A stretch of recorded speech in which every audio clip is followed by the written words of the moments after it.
Tanyain anak boleh.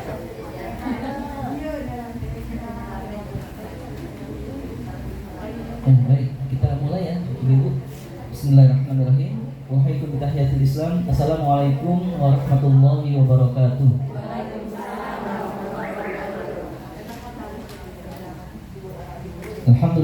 Alhamdulillahilladzi anzala sakinata fi qulubil mu'minin liyazdadu imanan ma imanihim. Asyhadu an la ilaha illallah wa asyhadu anna Muhammadar Rasulullah, amma ba'du.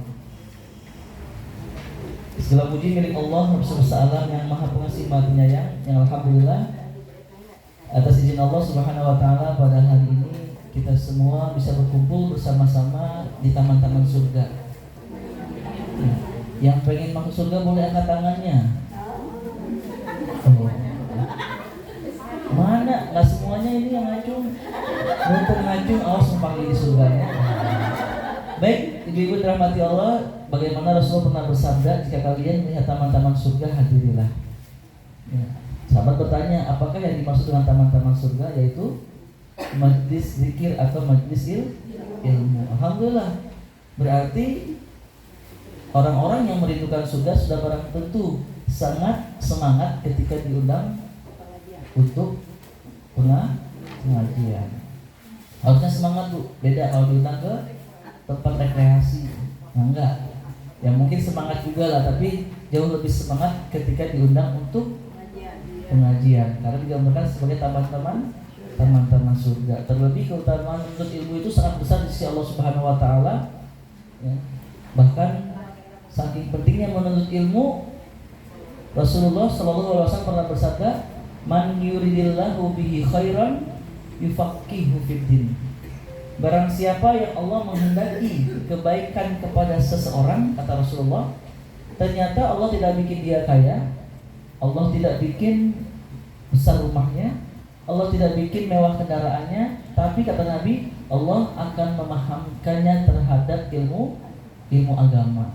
Ya, dengan ilmu agama lah akhirnya kita tahu mana yang hak, mana yang batil, mana yang benar, mana yang salah. Karena hakikatnya dalam menjalankan agama bukan masalah baik atau tidak baiknya Bu ya. Bukan masalah seperti ini. Karena ada orang yang merasa lebih baik daripada enggak sama sekali. Contoh kasus Bu. Contoh saya pengen nanya dari ibu-ibu dirahmati Allah. Seandainya saya hari ini alhamdulillah dapat berita bisnis saya misalnya Bu, itu penjualannya sampai 100 juta.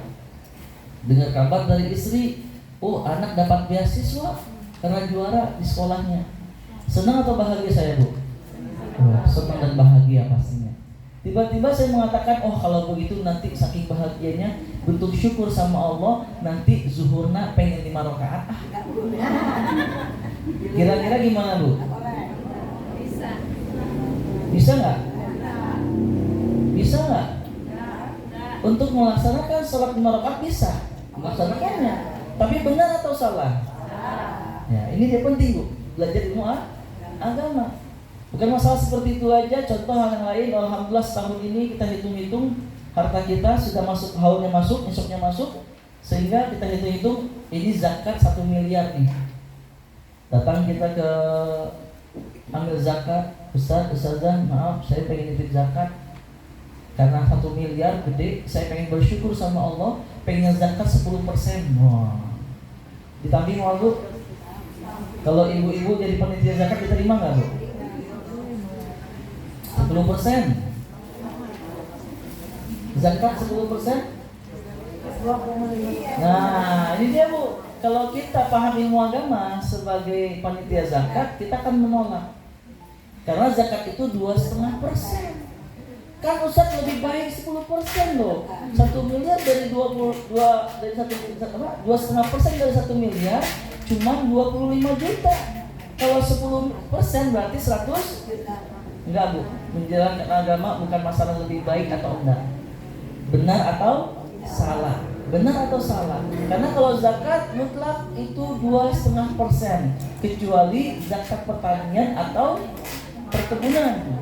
Ibu-ibu punya kebun, punya sawah, ketika diairi sendiri, tanpa ada bantuan hujan, misalnya Bu ya, kita mengeluarkan dana spesial khusus tambahan untuk pengairan, maka itu zakatnya cukup 5%.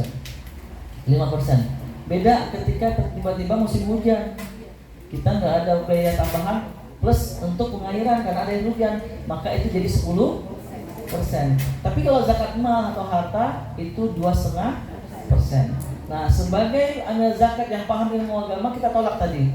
Bu, Pak, maaf, kami hanya menerima zakat 2,5%. Kalau ibu mau 7,5%-nya lagi kita alokasikan untuk sedekah. Ingat Bu ya, penerima zakat sama sedekah itu beda. Betul? Zakat itu ada 8 asnaf, 8 penerima. Kalau sedekah bebas. Bebas. Nah, ini pentingnya Bu, belajar ilmu agama. Atau contoh lain, dengan ilmu agama kita tahu mana yang sholat yang benar, mana yang salah. Sampai-sampai Nabi Muhammad memperingatkan kita semua gambaran tentang di akhirat nanti, kata Rasulullah, anna rajula la yusalli sitina sanah. Di akhirat nanti, kata Rasulullah, ada hamba Allah dulu selama di dunia dia sudah sholat 60 tahun lamanya. Masya Allah Bu, ahli sujud Bu. Tapi kata Nabi, la tuqbala sholatahu, tak satu pun sholatnya diterima. Apa penyebabnya? Kata Nabi, la'alla yutimmu ruku'a walas sujuda. Bisa jadi penyebabnya itu rukuknya benar, sujudnya yang tidak sempurna. Atau sebaliknya, wa yutimmu sujuda wala ruku'a, sujudnya benar tapi rukuknya tidak sempurna. Kata Nabi, tidak diterima Bu. Nah, kira-kira untuk mengetahui perkara ini kita belajar ilmu fisika Bu? Ilmu sosiologi? Bahasa Sunda?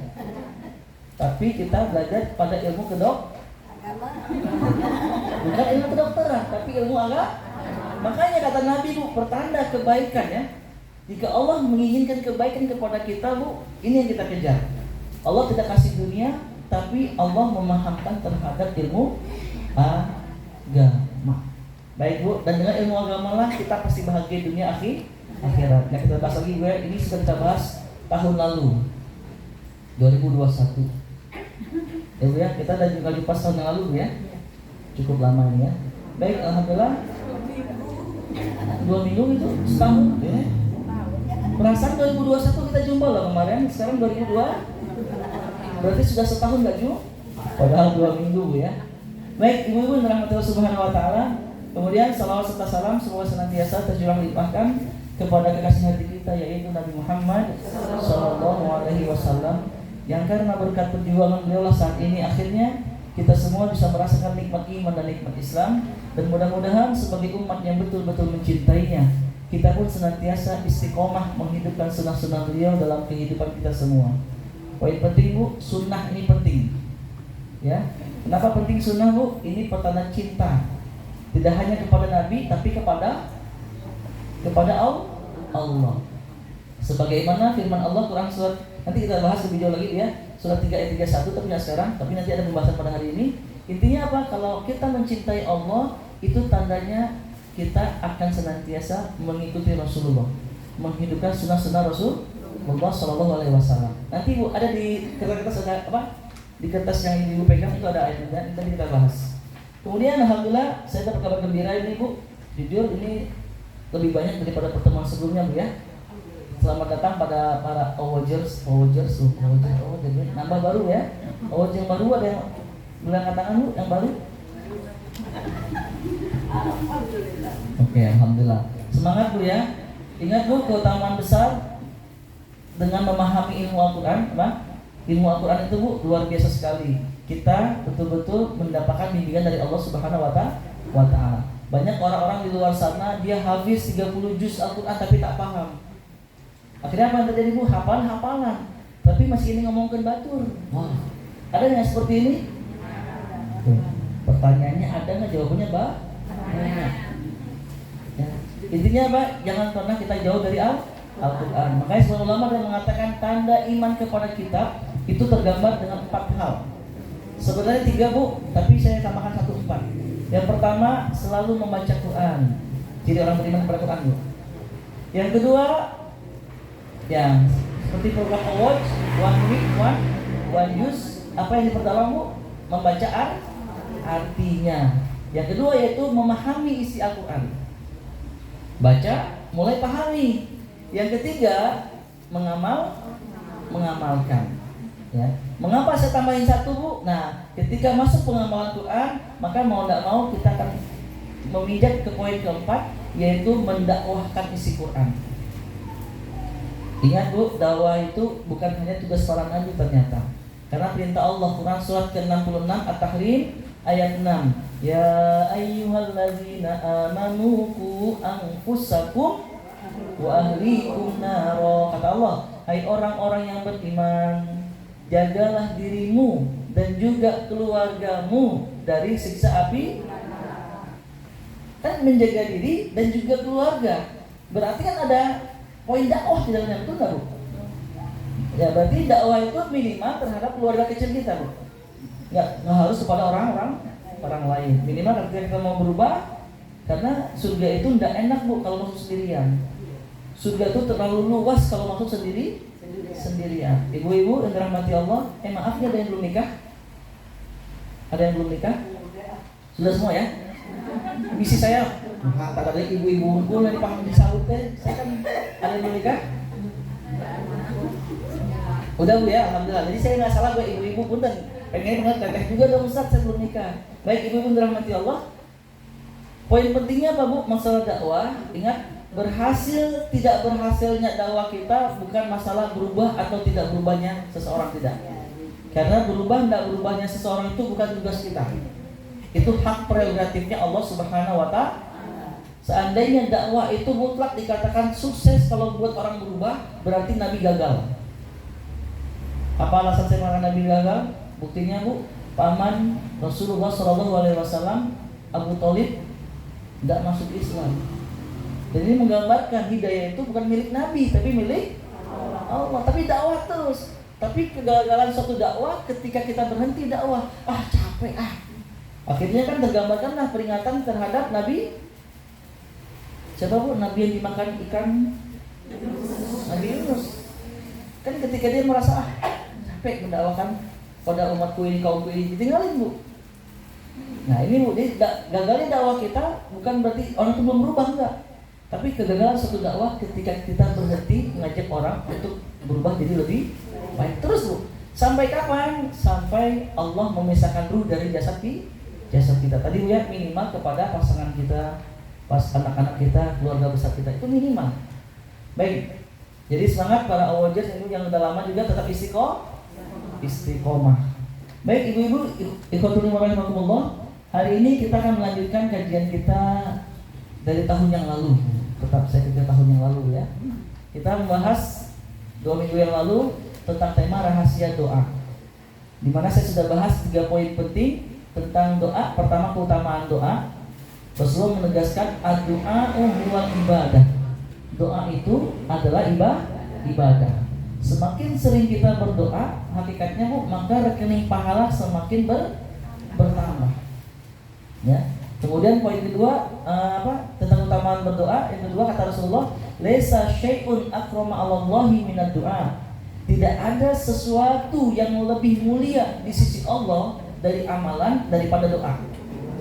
Maksudnya apa, Bu? Dalam hadis ini, amalan yang paling utama, yang paling mulia di sisi Allah itu adalah doa. Ada yang protes mungkin bertanya, Ustaz, bukankah amalan yang paling utama adalah sholat? Betul, sholat. Bukankah inti sholat adalah doa? Betul, Bu? Kita takbiratul ihram, Allahu Akbar. Nah, kita puji-puji Allah, Bu, ya, dengan doa istiftah atau doa iftitah. Yang familiar di Indonesia cuma 2, Bu, ya. Allahu Akbar kabira sama Allahumma ba'id baini wa baina khata. Padahal ada berapa, Ustazah? Doa istiftah itu belasan, Bu. Banyak ternyata, banyak. Tapi yang familiar ini kan. Tapi lihat, Bu, di antara 2 istiftah yang kita baca ini kan ada di dalamnya pujian-pujian Allah dan juga ada doa. Contoh, Allahumma ba'id baini wa baina khotoya. Ya Allah, ya Rabb, jauhkanlah aku dari dosaku, ya Allah. Kama ba'adta bainal masyriqi wal maghrib, sebagaimana kau telah menjauhkan jarak antara timur dan juga barat. Itu doa. Tapi tetap, Bu, di dalamnya ada puji-pujian kepada Allah. Kenapa nggak semuanya doa? Perlu memuji. Seperti halnya maaf seorang istri, kalau ingin sesuatu dari suami, bagusnya muji dulu, betul nggak Bu? Masa sih? Ih si AA, aduh gak acuk namanya saya. Wow, apalagi Bu, aduh, habis potong rambut tambah kaset, ujung-ujungnya ini ada gamis bagus nih kayaknya nih kalau aku. Wah, dipuji dulu Bu. Atau seorang anak, seorang cucu pengen sesuatu dari ibu atau neneknya, kalau muji dulu Bu, kan dinaikin Bu. Semua senang, walaupun ujungnya dengan permintaan, kita senang, kita berikan. Tapi sebaliknya kan Bu, kalau kita tidak pernah muji, tiba-tiba minta, wah kadang. Tapi Allah seperti itu Bu, Allah senang dipuji. Makanya di antara syarat dijawab doa kata Rasulullah, pertama memuji Allah, alhamdulillahirabbil alamin, cukup. Wa innal hamdalillah, puji Allah ya Bu. Hamdan katsiran thayyiban, hamdan katsiran bisa. Kalau enggak, yang kedua yaitu dengan bersolawat. Allahumma sholli ala Muhammad wa ala ali Muhammad. Setelah itu mangga minta apapun silakan. Ya Bu, ini yang pertama. Maaf, ini poin kedua Bu ya. Amalan yang paling mulia di sisi Allah adalah doa. Seluruh ibadah mulia. Sholat mulia, ngaji mulia, saum mulia, masak mulia, itu nggak Bu? Tergantung, betul? Kalau cuma masaknya cuma di awal bulan aja, ada apa di awal bulan? Gajian, enggak ya? Tapi untuk meraih kemuliaan dalam memasak, kapanpun, dimanapun, ketika suami mau sesuatu, layani dengan baik. Ini kemuliaan. Tapi di antara banyak amalan-amalan yang mulia di sisi Allah ini, yang paling mulia kata Nabi adalah doa. Kemudian apalagi Bu tentang keutamaan doa kita bahas kemarin. Ini izin saya sepintas saja. Kemudian Bu, bukankah ketika kita berdoa maka hakikatnya kita sedang ingat kepada Allah, betul nggak? Betul Bu? Ya Allah, ya Rabb, ya Razzaq, ya Ghaffar, ya Arhamar Rahimin. Sedang menyebut asma Allah, ingat Allah. Nah, apa jaminan kepada kita kalau kita sering ingat Allah? Kemarin kita bahas surat 2:152. Fazkuruni azkurkum. Allah berjanji, maka ingatlah kalian kepadaku, niscaya aku ingat kepadamu, kata Allah.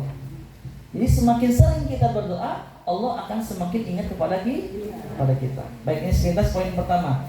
Poin kedua yang kita bahas kemarin yaitu waktu-waktu mustajab berdoa. Apa aja yang pertama? Sepertiga malam akhir. Ya Bu ya, kata Nabi Bu, Allah turun ke langit dunia di sepertiga malam akhir, dan Allah berfirman, siapa yang meminta, aku penuhi permintaannya. Siapa yang berdoa, aku kabulkan doa-doanya. Siapa yang meminta ampunan, aku ampuni dosa-dosanya. Ini Bu, di sepertiga malam akhir. Kemudian yang kedua, ketika, maaf saya ajak ini Bu ya, dari waktu kemarin, ketika turun hujan. Yang kita kebiasaannya kalau turun hujan teh, Allah, hujan deh. Sayang Bu, ketika turun hujan kita nggak berkah sebenarnya. Makanya doa yang Nabi tuntun apa Bu tentang terkait turun hujan? Yang pertama, Allahumma shayyiban nafi'an. Ya Allah, turunkanlah hujan yang bermanfaat dan juga berkah. Itu kita minta. Setelah pas itu, monggo doa apapun Bu. Ya, doanya bebas, pakai bahasa apa bebas. Kemudian yang ketiga, waktu mustajab berdoa kata Nabi ketika sujud dalam sholat. Tapi mutlak Bu, 4 imam mazhab menegaskan berdoa dalam sholat itu tidak boleh pakai bahasa Padang, tidak boleh pakai bahasa Sunda, tidak boleh pakai bahasa Indonesia, tapi pakai bahasa Arab. Itu juga yang termaktub, tertulis dalam Quran dan juga hadis yang diajarkan oleh Allah dan Rasulnya. Ya Bu, Ustaz, terus kapan dong kita momentum terbaik berdoa selepas sholat? Monggo ya Bu. Kemudian waktu yang selanjutnya kata Nabi di penghujung sholat. Ini dua pendapat. Pendapat pertama yang mengatakan setelah fil alamina innaka hamidun majid atau sebelum salam. Makanya Nabi mengajarkan doa penting Bu yang jangan sampai kita tinggalkan. Allahumma inni a'udzubika min adzabil qabr wa min adzabil nar wa jahannam wa min fitnatil mahya wal mamat wa min fitnatil masih dajjal. Ini 4 doa yang kita minta. Tapi masih boleh Bu doa yang lain buat anak kita. Rabbi habli minas sholihin. Buat keluarga, Rabbana hab lana min azwajina wa dzurriyyatina qurrata a'yun waj'alna lil muttaqina Yang belum punya rumah, ada doanya Bu. Allahumma anzilna munzalan mubarakan wa anta khairul munzilin. Monggo, tapi tetap karena ini masih dalam sholat, itu doa-doanya sesuai Quran dan hadis. Adapun doanya bebas selain bahasa Arab, itu selepas sholat. Monggo Bu, pakai bahasa Minang, ya orang Padangnya, ya Allah ambo, ya Allah ambo, kan? Kalau bahasa Sunda, ya Allah singkuring. Oh, betul ya? Betul ya? Singkuring. Kalau nggak bahasa kolbu juga boleh Bu. Apa bahasa kolbu? Dalam silakan Bu ya. Nah ini poin penting tentang berdoa dalam sholat Bu ya. Kemudian waktu mustajab lainnya kapan itu? Antara azan dan qomat. Sehari 5 waktu nih Bu ya. La ilaha illallah. Selesai muazin. Allahumma rabb hadzal kamat tamah. Selepas doa, enggak. Itu doa pun juga bebas. Sampai kapan durasi waktunya? Sampai qomat. Allahu akbar, asyhadu an la ilaha illallah. Maka selesai waktunya. Kemudian kata Nabi pada hari Jumat. Namun di hari Jumat ini enggak full 1 hari penuh, tapi disyaratkan waktunya terbatas, mepet banget. Dua pendapat ulama juga Bu. Ini ada yang mengatakan ini ketika khotib naik mimbar khutbah Jumat, yaitu antara 2 khutbah. Tapi yang paling kuat mengatakan Bu, hari Jumat tersebut yang mustajab itu ba'da asar sampai menjelang maghrib. Jadi Bu, sebelum maghrib teh perbanyak berdoa 2 hari lagi Bu. Jangan fokus sama ikatan cinta terus. Jam berapa kita cinta teh? Oh, malam ya. Yang penting jangan ke TV terus, jangan. Maksimalkan berdoa. Baik Bu ya, ini poin yang kedua kita bahas tentang waktu mustajab. Saya lewat, untuk lebih lengkap monggo diminta sama Bu Santi, nanti belum dapat ya, kalau masih ada ya. Ada. Kemudian poin ketiga yang kita bahas kemarin, siapakah doa-doa yang mustajab? Orang-orang mustajab Bu. Tadi waktu, sekarang kita nih, kapan posisi kita mustajab di hadapan Allah? Yang pertama yaitu doa orang tua terhadap anaknya. Makanya Bu, hati-hati. Ingat ketika maaf semarah-marahnya kita, jaga ucapan Bu. Kalau bisa kita belajar dari Syekh Sudais, luar biasa beliau itu Bu. Ketika beliau ditanya apa yang membuatmu atau motivasi apa sih sehingga bisa menjadi imam Masjidil Haram, apa jawaban beliau? Dulu kata beliau ketika usia masih kecil Bu, dulu belum ada handphone. Mainan anak-anak itu adalah pasir. Bundanya, umminya sedang masak makanan yang berkuah. Tiba-tiba dia usil, iseng Bu, masukin pasir ke dalam, mungkin istilah kita sup mungkin Bu ya, makanan yang berkuah. Dimasukin Bu. Lihat Bu, marahnya ibu yang soleha. Aduh, marah ibunya gitu, tapi marahnya mendoakan, ibu doain kamu jadi imam Masjidil Haram. Allahu Akbar. Jadi Bu, lihat Bu, ketika beliau ditanya apa yang membuatmu bisa jadi imam Masjidil Haram, beliau tidak mengatakan aku rajin murojaah hafalan, tidak. Beliau tidak menjawab aku rajin memperbaiki tahsin atau bacaan Quranku, tidak. Tapi yang beliau ingat adalah doa ibunya ketika marah. Marahnya apa Bu? Ibu doakan kamu jadi imam Masjidil Haram. Jangan mau kalau di Indonesia beda Bu ya. Bohongnya. Kamu mini nakal. Jangan salahkan kalau anak kita terus kita orang tua, kata Nabi mustajab doa kita. Makanya jangan kaget Bu, mungkin anak sudah gede masih nakal, tiba-tiba anak nyamperin kita. Maaf ya. Jangan salahkan aku kalau nakal selama ini. Loh, kan kamu memang nakal. Iya, ini karena doa mama juga. Yang selama ini waktu kecil aku nakal, mama selalu ngomong, meni bawang. Makanya ganti dengan doa kebaikan Bu. Si kasetnya jadi sehabis Quran deh. Sing soleh, itu Bu lebih baik. Ya Bu ya. Kamu ingat Bu, kenakalan anak itu masalah terbesar fokus kita Bu, bukan masalah kenakalannya Bu. Tapi bagi apakah sabar atau tidak kita menghadapi anak. Ini poin penting loh Bu. Berapa banyak orang tua terus menyalahkan anaknya, dan yang menyebabkan tuh orang tua memposisikan anak seperti anak sudah dewasa. Tidak boleh. Yang namanya anak ya anak-anak Bu. Coba Bu masih ingat Bu ketika Nabi sholat tiba-tiba cucunya Bu, antara Hasan atau Husain itu tidak salah, tiba-tiba naik ke atas anak-anak. Ya gimana lagi, namanya anak-anak harus seperti itu saudara Bu. Ayo kita telah mengkondisikan. Ya, ini poin penting Bu. Doa orang tua itu mustajab. Yang kedua, yaitu doa musafir, orang yang dalam perjalanan. Terlebih orang kita Bu dari rumah menuntut ilmu nih, ada kajian, sepanjang jalan berdoalah, karena ketika itu doa kita mustajab. Yang ketiga yaitu doa orang yang dizolimi. Kata Nabi Bu, takutlah kalian terhadap doa orang yang dizolimi. Kenapa? Karena tidak ada jarak antaranya dengan Allah terkait doanya. Maksudnya mustajab, hati-hati Bu. Dan seandainya posisi kita dizolimi Bu, ini saran saya, jangan doakan keburukan buat orang lain. Lebar. Benar nggak Bu? Mending ya Allah, aku dizolimi, aku difitnah, aku dihina. Ya Allah ya Rabb, mudah-mudahan ujian ini membuat aku tambah solehah. Doain diri sendiri Bu, asal lebar Bu. Ketika terzolimi, doakan kebaikan buat orang keluarga kita Bu. Ini lebih baik Bu ya. Oke Bu ya. Kemudian yang keempat, apa itu Bu? Kita bahas kemarin yang mustajab, doa orang yang berpuasa. Sepanjang kita berpuasa, ini mustajab. Sampai kapan waktunya orang berpuasa? Sampai berbuka. Tapi ketika waktu berbuka, dia punya waktu mustajab. Kata Nabi kan Bu, orang berpuasa itu, waktu mustajab itu ketika waktu berbuka bagi orang yang berpuasa. Masya Allah, ada dua kesempatan emas dulu ya.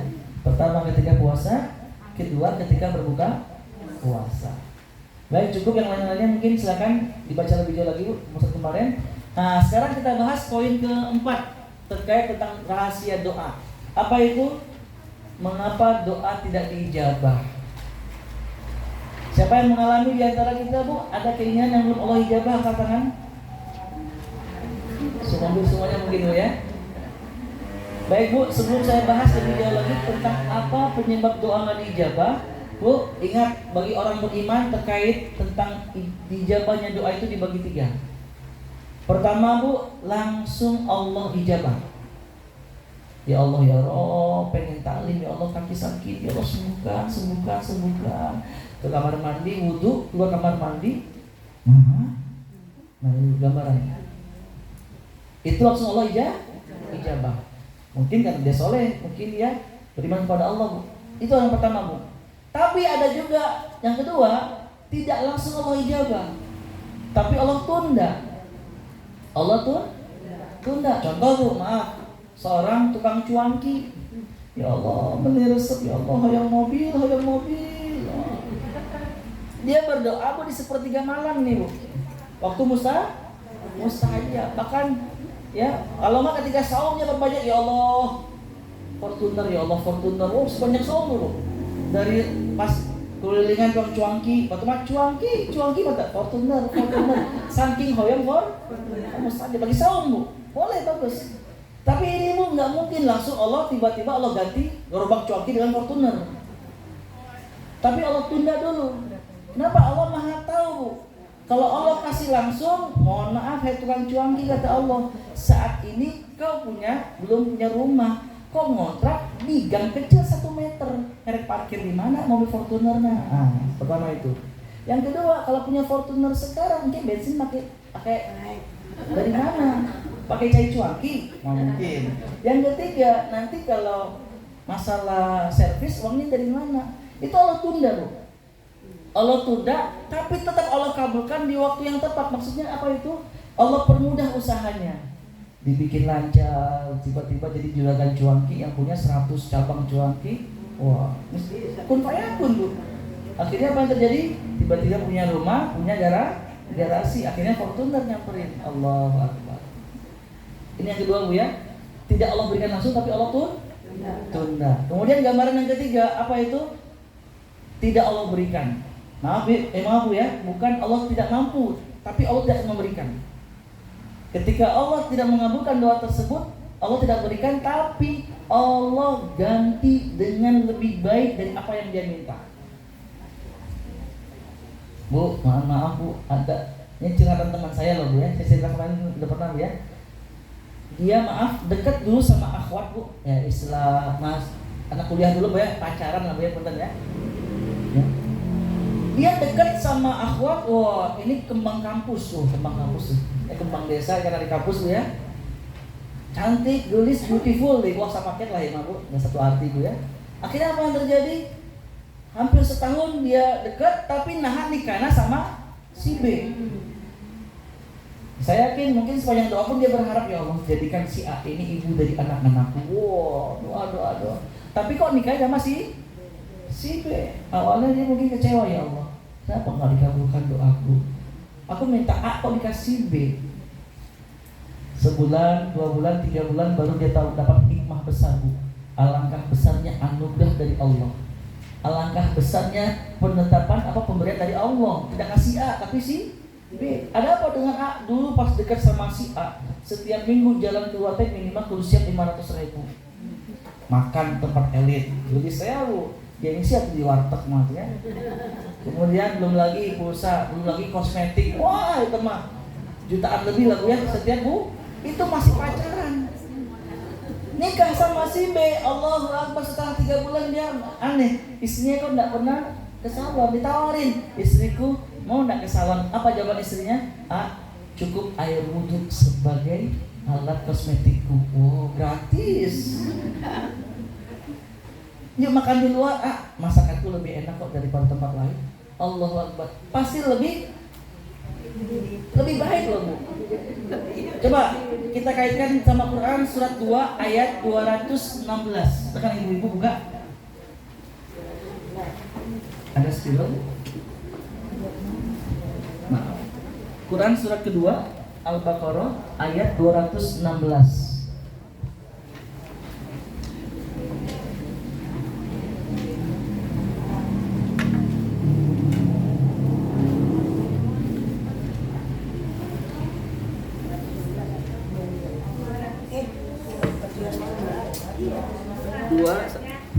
Dua 16 Quran surat kedua Al-Baqarah ayat 216. Baik, itu ada pada halaman baik halaman 30 ya 34 ya, sebelah kiri paling atas Bu. Surat kedua ayat 216 sebelah kiri paling atas, halaman 34. Izin saya coba pimpin bacanya Bu ya, kemudian kita ikuti bersama-sama. A'udzu billahi minasy syaithanir rajim. A'udzu billahi minasy syaithanir rajim. Kutiba 'alaikumul qitalu wa huwa kurhul lakum. Kutiba 'alaikumul qitalu wa huwa kurhul lakum. Wa 'asa an takrahu syai'an wa huwa khairul lakum. Wa 'asa an takrahu syai'an wa huwa khairul lakum.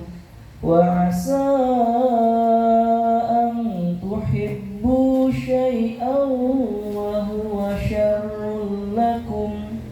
Wa 'asa an tuhibbu syai'an wa huwa syarrul lakum. Wallahu ya'lamu wa antum la ta'lamun. Wallahu ya'lamu wa antum la ta'lamun. Baik, di sini saya baca artinya Bu. Allah Subhanahu wa taala berfirman, Kutiba 'alaikumul qitalu wa huwa kurhul lakum. Diwajibkan bagi kalian kata Allah yaitu berperang. Diwajibkan atas kamu berperang. Dan Allah menggambarkan Bu, kalau perang itu sesuatu yang dibenci kata Allah. Padahal kalian tidak mencintai, tidak suka, benci terhadap perang. Kenapa benci perang? Wah Ibu, mohon maaf sebelumnya Bu, perang zaman dulu sama zaman sekarang beda. Zaman sekarang bisa jarak jauh, tapi zaman dulu kalau namanya perang harus hadap-hadapan, pakai pedang, pakai tombak, pukul-pukulan Bu. Waduh. Dan buruknya perang, kalaupun kita menang, belum tentu jasad fisik kita masih utuh. Mungkin ada tebasan pedang. Apalagi kalau kalah. Kalau kalah masih hidup, wah jadi tahanan perang, belum luka-luka. Apalagi bu pahit-pahitnya perang yaitu mati. Kata Allah, sesuatu kalian benci perang itu. Tapi apa Allah katakan bu? Wasa antakrahu syai'a wa huwa khairul lakum. Bisa jadi sesuatu yang kalian tidak sukai, kalian benci padahal baik. Begitu pula sebaliknya kata Allah, wa asa an tuhibbu syai'a wa huwa syarrul lakum. Dan bisa jadi sesuatu yang kalian sukai padahal buruk bagimu. Dan Allah menegaskan di akhir ayatnya, wallahu ya'lamu wa antum la ta'lamun. Dan Allah mengetahui dan kalian tidak mengetahui. Jadi orang beriman bu terus berbaik sangka kepada Allah. Apapun yang dia dapatkan bu, walaupun itu buruk tidak sesuai harapan, dia berkeyakinan itu yang terbaik dari Allah Subhanahu Wa Taala. Kenapa? Di ayat-ayat bulan itu Allah mengatakan Allah mengetahui dan kalian tidak mengetahui. Ini terkait masa depan yang terbaik seperti apa? Itu Allah yang maha tahu. Jadi bu, buat orang beriman, poin ketiga apa itu? Allah tidak mengabulkan doanya, tidak memenuhi doanya bu, tapi Allah akan mengganti dengan sesuatu yang lebih baik dari apa yang dia minta. Allahu Akbar. Baik bu, nah ini yang kita bahas tadi bu tentang doanya orang-orang beriman. Baik, tapi tetap kita pun perlu mengetahui juga apa sih poin-poin atau penyebab doa kita nggak diijabah. Ini sudah tahajud, sudah sahur, terus berdoa, kok Allah belum mengijabah ya? Nah, kita akan bahas dulu penyebab pertama, yaitu karena makanan dan pakaian yang haram. Subhanallah. Hati-hati bu, makanan dan minuman atau pakaian yang haram. Ini jangan hanya pakaian bu, tapi apa yang kita gunakan. Mungkin rumah kita, kendaraan kita. Ya bu ya. Di mana Rasulullah SAW pernah bersabda bu, seorang laki-laki yang lusuh, ya, lagi kumal karena lama berpergian, mengangkat kedua tangannya ke langit tinggi-tinggi dan berdoa. Ini maksudnya apa bu? Ada jamaah bu orang yang jauh-jauh dari negerinya pergi ke Mekah. Untuk apa? Umroh. Untuk apa? Haji. Kan capeknya luar biasa bu. Kemudian dia mengangkat tangan tinggi-tinggi dan dia berdoa, ya Rabbi, ya Rabb. Ini gambaran bu, dia berdoa sama Allah. Ya Allah, aku pengen A, aku pengen B, aku pengen C. Kita bahas juga kemarin bu, tempat mustajab itu kan kalau di Mekah itu adanya di Multazam dan juga Hijr Ismail. Dia mungkin berjuang bu, sampai di Multazam dimudahkan, masuk Hijr Ismail dimudahkan. Sudah berdoa. Kalau enggak dia ke Masjid Nabawi, berusaha keras pengen ke Raudhah. Sampai di Raudhah dia berdoa, ya Allah, ya Allah, ya Allah. Tapi kata Nabi bu, sementara ternyata makanannya haram, dari yang haram. Kemudian minumannya juga haram, pakaiannya juga dari sesuatu yang haram. Kata Nabi, dan dagingnya yang dalam badannya itu tumbuh dari sesuatu yang haram. Maka bagaimana doanya bisa terkabulkan? Subhanallah. Ini poin penting yang pertama bu. Sesuatu yang haram yang ada di sekitar kita ini waspadai bu. Punten bisa rajin sujud di rumah, rajin ngaji di rumah. Punten air rumah dari riba. Ustaz, saya paling senang bahas riba, tapi sesuatu yang mengerikan buat jamaah.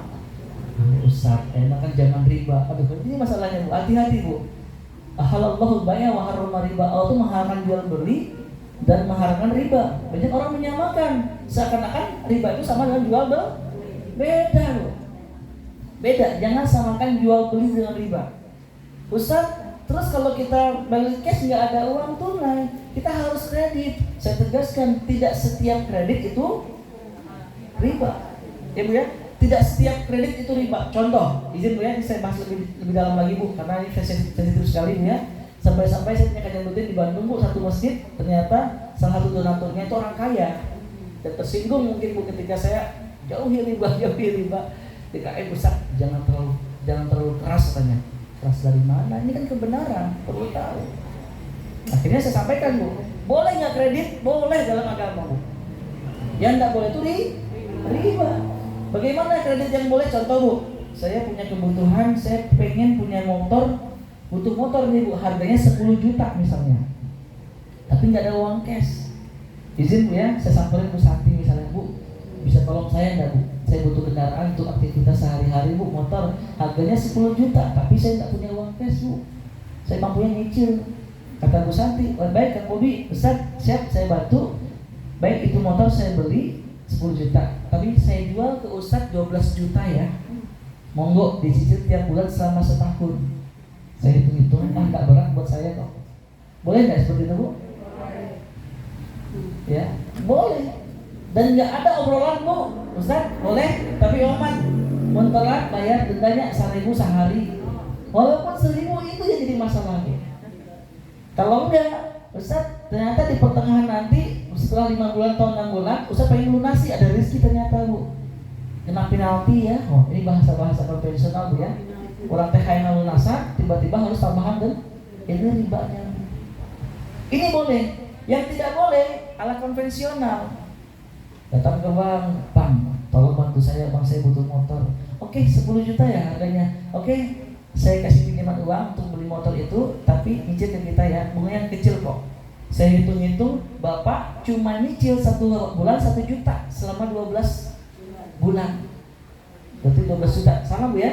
Tapi ingat Pak ya, kalau nanti Bapak telat pun bisa Pak, sehari denda 1.000. Kecil Bu, tapi ini ribanya di sini. Kemudian Ustaz, Pak mohon maaf, setelah 5 bulan ternyata Bapak ada rezeki lebih, Bapak pengen melunasi. Nah, kita senang Bapak melunasi, tapi maaf Pak, ada hitung-hitungan lagi ya, Bapak kena penalti. Bahasa Pak seperti itu Bu. Ini riba, ini yang nggak boleh. Yang pertama itu Bu, boleh Bu. Kebanyakan yang mana Bu? Yang ke penaltian. Ustaz, tapi kalau nggak nginjam ke bank ke siapa lagi? Saudara keluarga kaya, tapi mikir-mikir ngasih pinjam. Ibu demi Allah, kalau keluarga kita paham ilmu agama Bu, kita akan senang ngasih pinjam orang uang. Demi Allah, ini uang Bu, saya katakan Bu. Kita akan senang ngasih pinjam hutang sama orang. Saya bahas ini boleh Bu Santi ya? Mengapa Bu? Contoh, saya samperin Bu Santi lagi ya, karena saya kenal Bu Santi nih, yang lainnya wujud saja. Oh jangan ya. Bu Santi ya, contoh ya, Bu Santi saya butuh uang, pinjam uang dong untuk kebutuhan. Oke, kasih pinjam, nggak ada unsur riba di dalamnya.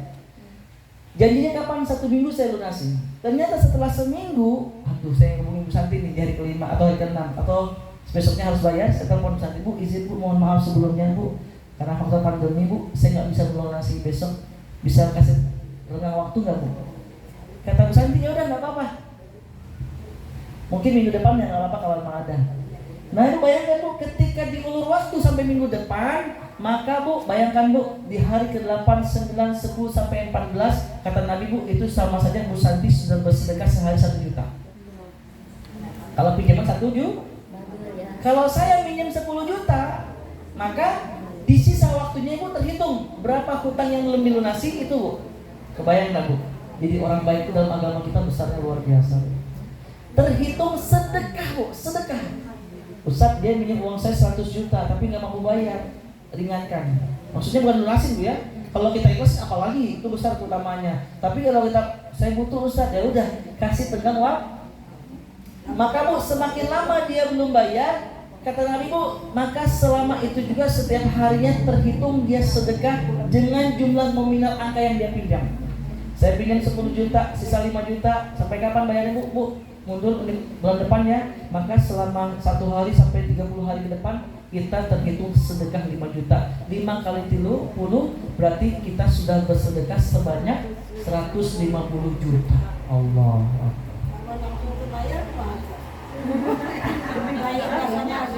Apa Bu? Lempeng. Nah orang tersebut nih gambaran Bu tentang hutang piutang. Nabi pernah diminta untuk sholat jenazah. Nabi bertanya, ini si Fulan ini punya hutang nggak? Masih punya ya Rasulullah. Aku tidak mau nyolatinnya. Kamu misalnya, ayah punya hutang dari mayar, tapi udah dibayar juga kemarin. Amak lah. Gimana Bu? Maaf Bu? Sana yang meninggal, kan anaknya udah sanggup bisa ada bayar, tapi si anaknya nggak bayar juga, sampai turun lagi nggak bayar juga kemarin. Ibu mau tahu mau kabar gembira nggak Bu? Nah di sini saya kasih kabar gembira aja lah Bu ya. Ini kata Rasulullah Bu, wallahu fi aunil abdi madama abdu fi auni akhihi. Allah akan menolong seorang hamba jika hamba tersebut mau menolong saudaranya yang lainnya. Kalau ibu pikirin terus nyari hati. Betul itu haknya ibu. Betul itu haknya ibu. Tapi dalam agama kita tuh kalau kita meringankan urusan orang lain, Allah akan memudahkan urusan kita. Ingat bu, rizki mau katuker. Rizki tidak akan ketuker bu.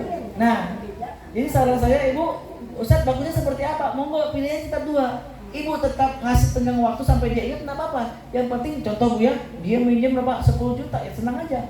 Kita terhitung sedekah setiap hari 10 juta, duit di mana 10 juta, tapi di dia, tapi kita bu 10 juta. Tapi kalau ibu lebih ikhlasin lagi, keutamanya lebih besar. Maka itu pilihan dalam agama. Nah bu, kalau kita kedepankan hawa nafsu, Ustadz cik atau Ustadz 10 juta mah asal lebar. Meningkat muada. Tapi lagi-lagi bu, makanya ketika kita mengikhlaskan demi Allah bu, rezeki mau ke mana? Rezeki tidak akan nggak mungkin ketukar bu, tidak mungkin tertukar. Ingat bu ya, takdir itu sudah Allah tetapkan 50.000 tahun sebelum Allah menciptakan alam semesta. Tentang kapan kita hidup, rezeki kita kadarnya sebanyak apa, kemudian siapa jodoh kita, kemudian kapan kita meninggal dunia, semua sudah Allah tetapkan. Ibu buka warung di sini bu, udah sukses lancar, tiba-tiba tetangga buka warung hal yang sama karena ini, jangan kita anggap dia mengambil di sini, enggak bu. Tenang, rezeki nggak akan ketuk. Ibu-ibu yang dirahmati Allah, seandainya konsep ini terus ada dalam diri kita bu, harusnya bu yang berhak untuk protes sama Allah tentang rezeki adalah cicak. Cicak lebih berhak bu, kalau boleh kita kedepankan untuk masalah hawa nafsu ya. Kenapa? Ya.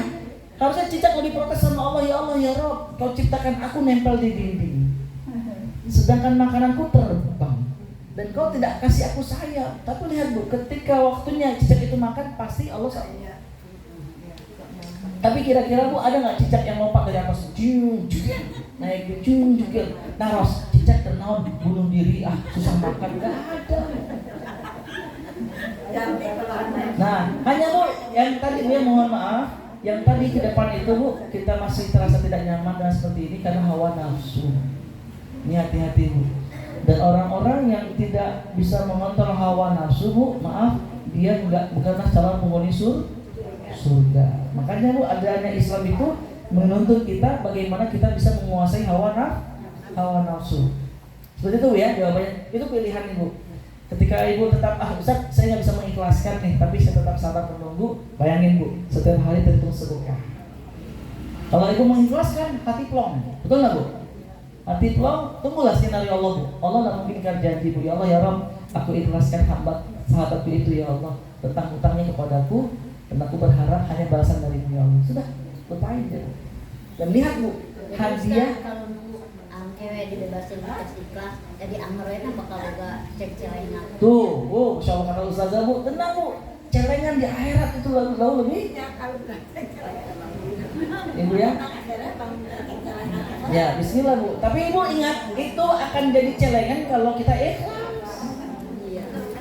Jelas sedekah, tapi ngomongkan wae. Lafur, bahasa Arab tadi. Lafur. Surat 2:264 tuh bu. Allah wanti-wanti kita, ya ayyuhalladzina amanu la tubtilu shadaqatikum bil manni wal adza. Hai orang yang beriman, kata Allah, jangan kalian rusak pahala sedekah kalian dengan apa caranya bu? Menyakiti hati sang menyebut-nyebutnya atau menyakiti hati sang peneri. Ya sudah. Iya bu, Allah nggak mungkin ingkar janji. Keutamaan sedekah 700 kali lipat ya. Surat 2261 kan kata Allah kan? Ya bisa ya. Masalul ladzina yunfikuna amwalahum fi sabilillah kamasali habbatin ambatat sab'a sanabil fi kulli sumbulatin mi'atu habbah. Wallahu yudha'ifu liman yasha. Wallahu wasi'un 'alim. Keutamaan sedekah, Masya Allah. Surat 63 ayat 10. Itu ibu yang mati minta hidup lagi bu. Wa anfiqu mimma razaqnakum min qabli an ya'tiya ahadakumul maut.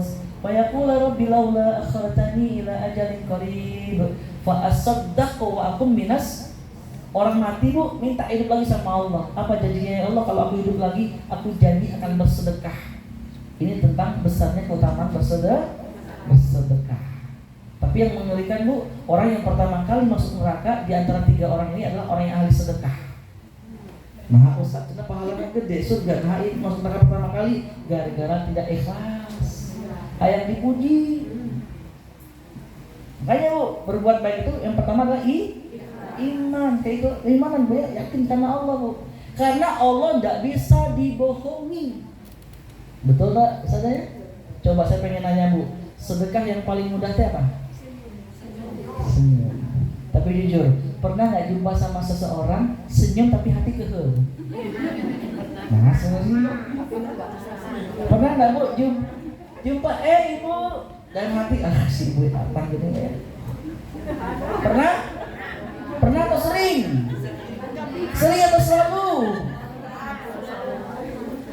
Bu, hati-hati Bu terkait amalan, terkait niat. Surat 64 ayat 4 itu. Ini sering kita ulang Bu ya. Izin saya ulang lagi Bu. Surat 64 At-Taghabun ayat 4. Hati-hati Bu. Allah berfirman, ya'lamu ma fis samawati wal ardh. Allah Maha tahu apa yang ada di langit dan apa yang ada di bumi. Wa ya'lamu ma tusirruna wa ma tu'linun. Allah Maha tahu apa yang kita sembunyikan, apa yang kita tampakkan. Wallahu alimun bizati sudur. Allah Maha tahu apa yang ada di dalam hati. Ibu, ada ahli sedekah tapi neraka. Penyebabnya apa? Niat. Baik Bu ya. Boleh Bu saya masuk lagi ke tema kita Bu ya. Baik, Ibu rahmatullah subhanahu wa ta'ala. Dan lagi Bu, bisa jadi ya tadi tempat tinggal kita lah yang menjadi penyebab doa tidak Tadi kata Nabi Bu. Ya, maksudnya Bu, ada hamba Allah dia jauh perjalanan jauh, kusam wajahnya udah wajahnya lesu dan sebagainya enggak enak, udah kecapean lah gitu Bu. Sampai di tanah suci dia mengatakan kepada langit dengan tinggi-tinggi berkata ya Rob, ya Rob, ya Rob, berdoa maksudnya. Kata Nabi apa? Bagaimana Allah mau mengijabah doanya kalau makanan yang dia makan dari sesuatu yang haram, minumannya dari yang haram, pakaiannya yang haram, transportasinya motor, mobilnya dari sesuatu yang haram. Subhanallah Bu. Kita sudah tahajud ini, sudah saum, sudah terus mengejar waktu mustajab jadi pribadi yang mustajab. Ya Allah, kan kata Nabi-Mu doa orang tua terhadap anak mustajab, tapi kok doaku belum dijawab? Proses Bu yang pertama tadi Bu. Bisa jadi ada fasilitas haram yang ada dalam kehidupan kita. Itu yang pertama Bu ya. Ini kata Rasulullah SAW dalam hadis riwayat Muslim Bu ya. Maka bagaimana doanya bisa terkabulkan? Baik, ini yang pertama Bu.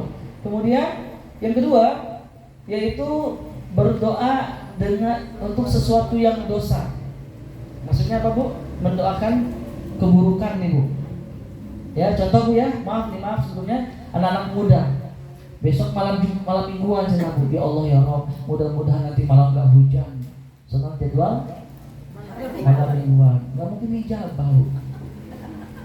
Doanya untuk kemaksiatan. Ini gambaran sederhana Bu ya. Kalau enggak mohon maaf nih Bu ya. Ya Allah, Senin depan ini dipanggil pihak bank untuk pencairan ajuan KPR. Contoh Bu ya.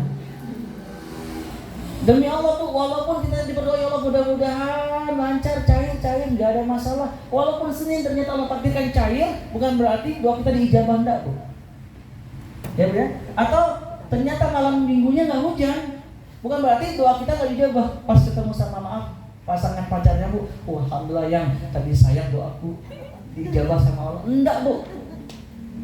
Tidak mungkin berdoa untuk sesuatu yang dosa itu dijabah. Seandainya ada yang tiba-tiba Bu terpenuhi apa yang dia minta, bukan berarti itu bagian rahmat Allah, tidak.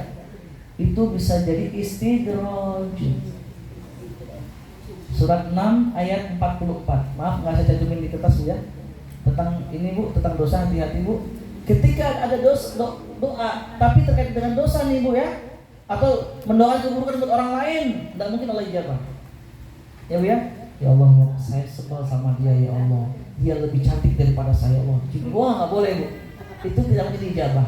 Pun ternyata tiba-tiba kita lihat loh, besok dia kecelakaan. Alhamdulillah doaku dijabah. Tidak mungkin Bu. Itu takdir dari Allah. Pun seandainya tadi Bu maaf terkait dengan dosa pencairan rumah atau kendaraan kita cair karena riba dalam ibu, ternyata tiba-tiba ACC, itu bisa jadi istidraj. Surat 6 Al-An'am ayat 44 terkait istidraj ini Bu. Izin Bu, boleh saya langsung bacakan ayat ini ya, karena waktu terbatas. Allah berfirman, "Falamma nasu ma zukkiru bihi fatahna 'alaihim abwaaba kulli syai' hatta idza farihu bima utu akhadnahum baghtah fa idza hum mublisun. Kata Allah, maka tatkala mereka manusia melupakan, mengabaikan peringatan yang datang kepada mereka. Tidak boleh zina, dia berzina. Tidak boleh khamr, dia minum khamr. Tidak boleh riba, dia masih berkutat dengan riba. Apa kata Allah, Bu? Fatahna alaihim abwaaba kulli syai'. Kami bukakan bagi mereka pintu-pintu kesenangan. Maksudnya apa, Bu? Apa yang mereka inginkan tak diberikan. Tapi demi Allah, ini bukan rahmat Allah, bukan tanda cintanya Allah. Mengapa? Karena Allah mengatakan, hatta iza farihu bima utu akhadnahum baghtah. Sehingga ketika mereka berada dalam kesenangan dari apa yang kami berikan, kami siksa mereka tiba-tiba. Contoh KPR rumah, Bu, misalnya, Bu, ya, cicilan rumah. Tapi ingat Bu ya, KPR ada yang boleh, ada yang tidak boleh tadi, Bu. Ada unsur denda di dalamnya, ada unsur penalti. Kalau syariah jelas, itu mah akadnya. Makanya jangan kaget, Bu, kalau bank syariah cicilannya jauh lebih tinggi daripada konven, karena tingkat resikonya lebih besar. Ya alhamdulillah, Bu, saya lulusan perbankan syariah di Misbah tahun 2004, dan saya magang di bank syariah BTN Syariah. Saya penasaran bagaimana konsepnya. Alhamdulillah, Bu, di BTN Syariah tidak ada yang namanya denda. Makanya ada divisi pembinaan. Dia spesialis membina para nasabah-nasabah yang macet. Datang ke rumah, dibina sampai satu waktu 10 bulan misalnya, Bu, maksimal 1 tahun. Akhirnya sepakatilah, Bu, Pak, maaf nih, ketika melihat perkembangan kayaknya Bapak nggak akan bagus nih ke depannya nih. Akhirnya, Bu, akhir kesepakatan, rumahnya kita sepakati dijual ya, Pak, ya. Nanti haknya bank kita ambil, haknya Bapak kita berikan lagi. Itu bukan bank syariah. Tapi jangan kaget kalau cicilannya lebih tinggi, karena potensi resikonya lebih besar. Tapi kalau konvensional enggak, tidak tampakin, Bu. Tapi 2 bulan, 3 bulan cicilan ngaret, ya udah dia menjual. Kemudian, Bu, ngambil haknya lebih dan sebagainya. Subhanallah, mengerikan, Bu. Karena yang namanya gadai dalam agama kita, Bu, mohon maaf. Contoh, Bu, saya mau pinjam uang dong. Ini saya gadaikan motor saya, Bu, BPKB-nya misalnya, Bu. Tapi, Bu, kalau motor dititipin, kita yang meminjamkan uang haram memanfaatkan barang yang digadai, tahu deh. Makanya cari aman itu sertifikat kendaraan, simpan, Bu. BPKB, Bu, ya. Tapi kalau motor, Bu, kita kan bingung mikirin apa, Bu? Oke, servis aku malas sebagainya. Mending BPKB masih aman, Bu. Biar apa? Tidak jatuh dalam keharaman tadi. Tapi silakan, Bu. Alhamdulillah, jazakillah khairan, ya. Ya, baik, Bu. Nah, ternyata, Bu, kapan dengan waktunya 1 minggu, Bu, ya. Oke, siap. Ternyata seminggu saya nggak ada kemampuan untuk membayar. Ibu yang saya titipin kami minjemin uang tetap nggak punya hak menjual BPKB saya. Nggak boleh. Ada rentang waktu kesepakatan lagi mungkin. Kalau enggak, ya, Ibu harus kalau pengen menjualnya harus seizin saya. Yang penting saya, Kang Bobi, maaf, kan 10 juta pinjaman kemarin nih, saya butuh uang banget, gimana nih? Kesepakatan, ini kita jual ya. Nggak mau saya, Bu. Nah, Ibu nggak bisa langsung jual, kecuali Ibu punya caranya ke pengadilan. Makanya dalam agama kita, Bu, itu fungsi hakim di sana, Bu. Dan hakim lah. Tapi kita nggak boleh jual langsung, Bu, kecuali ada persetujuan. Ibu nyamperin saya, Kang Bobi, mohon maaf, saya butuh uang banget nih, karena BPKB kita jual ya. Ya, Bu, punten ya, saya kemarin nggak bisa bayar, Bu, maka kita jual aja, Bu. Tapi Ibu ngambil cuma 10 juta aja, nggak boleh lebih di sini riba. Ya, Bu, ya. Kang Bobi sebagai bentuk uang apa itu? Administrasinya ya, saya 100.000 ya, nggak boleh haram, Bu. Nggak boleh lebih. Kalau punya uang, jumlahnya harus sama, nggak boleh lebih. Nah, pas dijual ternyata 15 juta, berarti Ibu ambil 10 juta, kasih kepada saya 5 juta. Itu masalah uang, Bu. Ya. Kalau ternyata saya gagal nggak mau, Bu, saya nggak mau jual dulu, Bu, karena saya sabar tuh, Bu, minggu depan. Tapi Ibu butuh. Nah, Ibu bisa mengajari kepada hakim pengadilan. Nanti hakim yang memutuskan. Baik, paham di sini, Bu? Ini dalam agama kita seperti itu, Bu. Ya. Tapi kalau ada kesepakatan itu lebih baik. Kalau tidak, dari awal boleh, Bu, kesepakatan. Ibu, maaf, saya pinjam 10 juta ya. Seminggu kalau saya tidak bisa mampu bayar, mangga, ini motor buat Ibu. Ada kesepakatannya, Bu. bukan untuk gadai. Jangan saya, tapi gadai kalau nggak mampu bayar, ini jadi hak milik. Itu boleh ibu langsung jual, tapi tetap harus ada saksi dan hitam di atas putih, itu baru boleh. Tapi kalau cuman bu, betul saya pinjam 10 juta ya, jaminannya BPKB nih bu, tapi nggak ada obrolan tentang gimana setelahnya, ibu nggak punya hak untuk langsung dijual, karena status motornya masih punya saya. Tapi kalau saya nggak mau jual, ibu bisa mengajukan pengadilan, nanti pengadilan yang ambil keputusan. Seperti itu bu. Ini sedikit bu ya, bab muamalah bu, perlu kita pelajari lebih jauh lagi. Tapi intinya apa bu? Tidak boleh mendoakan keburukan, baik yang kedua tadi bu ya, yaitu mendoakan keburukan buat orang lain, tidak boleh bu ya, tidak boleh. Kemudian ini sebagaimana sabda Nabi Muhammad SAW, apabila seorang muslim berdoa dan tidak memohon suatu yang berdosa, tadi bu ya, maksudnya berdosa itu bu, sesuatu yang kepentingan dunia, ada dosa di dalamnya bu, ya Allah ya Rob, besok tadi bu ya, pencairan nih, pengen punya mobil baru, padahal riba, itu Allah tidak mungkin mengijabahnya bu, ya. Atau pemutusan kerabat kecuali akan dikabulkan. Jadi bu, pada hadis ini jelas dua perkara ini bu, makanya saya tulis nomor 2 adalah terkait dengan dosa doanya, yang ketiga doa yang memutuskan tali silaturahim itu tidak akan dijabah. Dan kemudian kata Nabi, apabila seorang muslim berdoa dan tidak memohon suatu yang berdosa atau pemutusan kerabat kecuali akan dikabulkan, pasti dijabah oleh salah satu dari 3. Jadi bu, ada 3 hal yang ada 3 kemungkinan yang akan dia dapatkan. Yang pertama, akan dikabulkan doanya. Yang kedua, atau ditunda untuk jadi simpanan di akhirat. Maksudnya apa bu? Doanya jadi pahala. Yang ketiga, atau menghilangkan daripadanya keburukan yang semisal dengan doanya. Ya bu, contoh bu, ya Allah ya Rob, kita berdoa nih bu ya, apa itu? Pengen punya rumah, atau enggak pengen punya mobil atau punya motor. Itu bu, Allah mungkin tidak mengabulkan segera mungkin, tapi saat itu bu, Allah akan membalas dengan menjauhkan keburukan yang semisal. Harga mobil atau motor mungkin 10 juta, tapi bu, Allah selamatkan kita dari keburukan yang berdampak harus mengeluarkan uang 10 juta. Dengan doa itu bu ya, doa luar biasa. Makin sering sedekah Allah tambahkan. Tapi orang yang pelit dan tidak mau berdoa, mengerikan bu, Allah akan paksakan uangnya keluar dengan paksa. Mungkin dengan rumah bocor, pasangan keluarga sakit harus ke rumah sakit, mobil atau kendaraan tabrakan. Itu orang-orang pelit bu, akan Allah keluarkan uangnya dengan paksa. Baik bu ya, ini 2 dan 3. Yang 2 yaitu berdoa terkait dengan dosa, itu akan dijabah. Yang ketiga, berdoa untuk memutuskan tali silaturahim, itu tidak mungkin kalau dijabah. Kemudian poin keempat yang menjadi penyebab Allah tidak mengijabah doa kita, yaitu tergesa-gesa dalam menunggu terkabulnya doa. Subhanallah.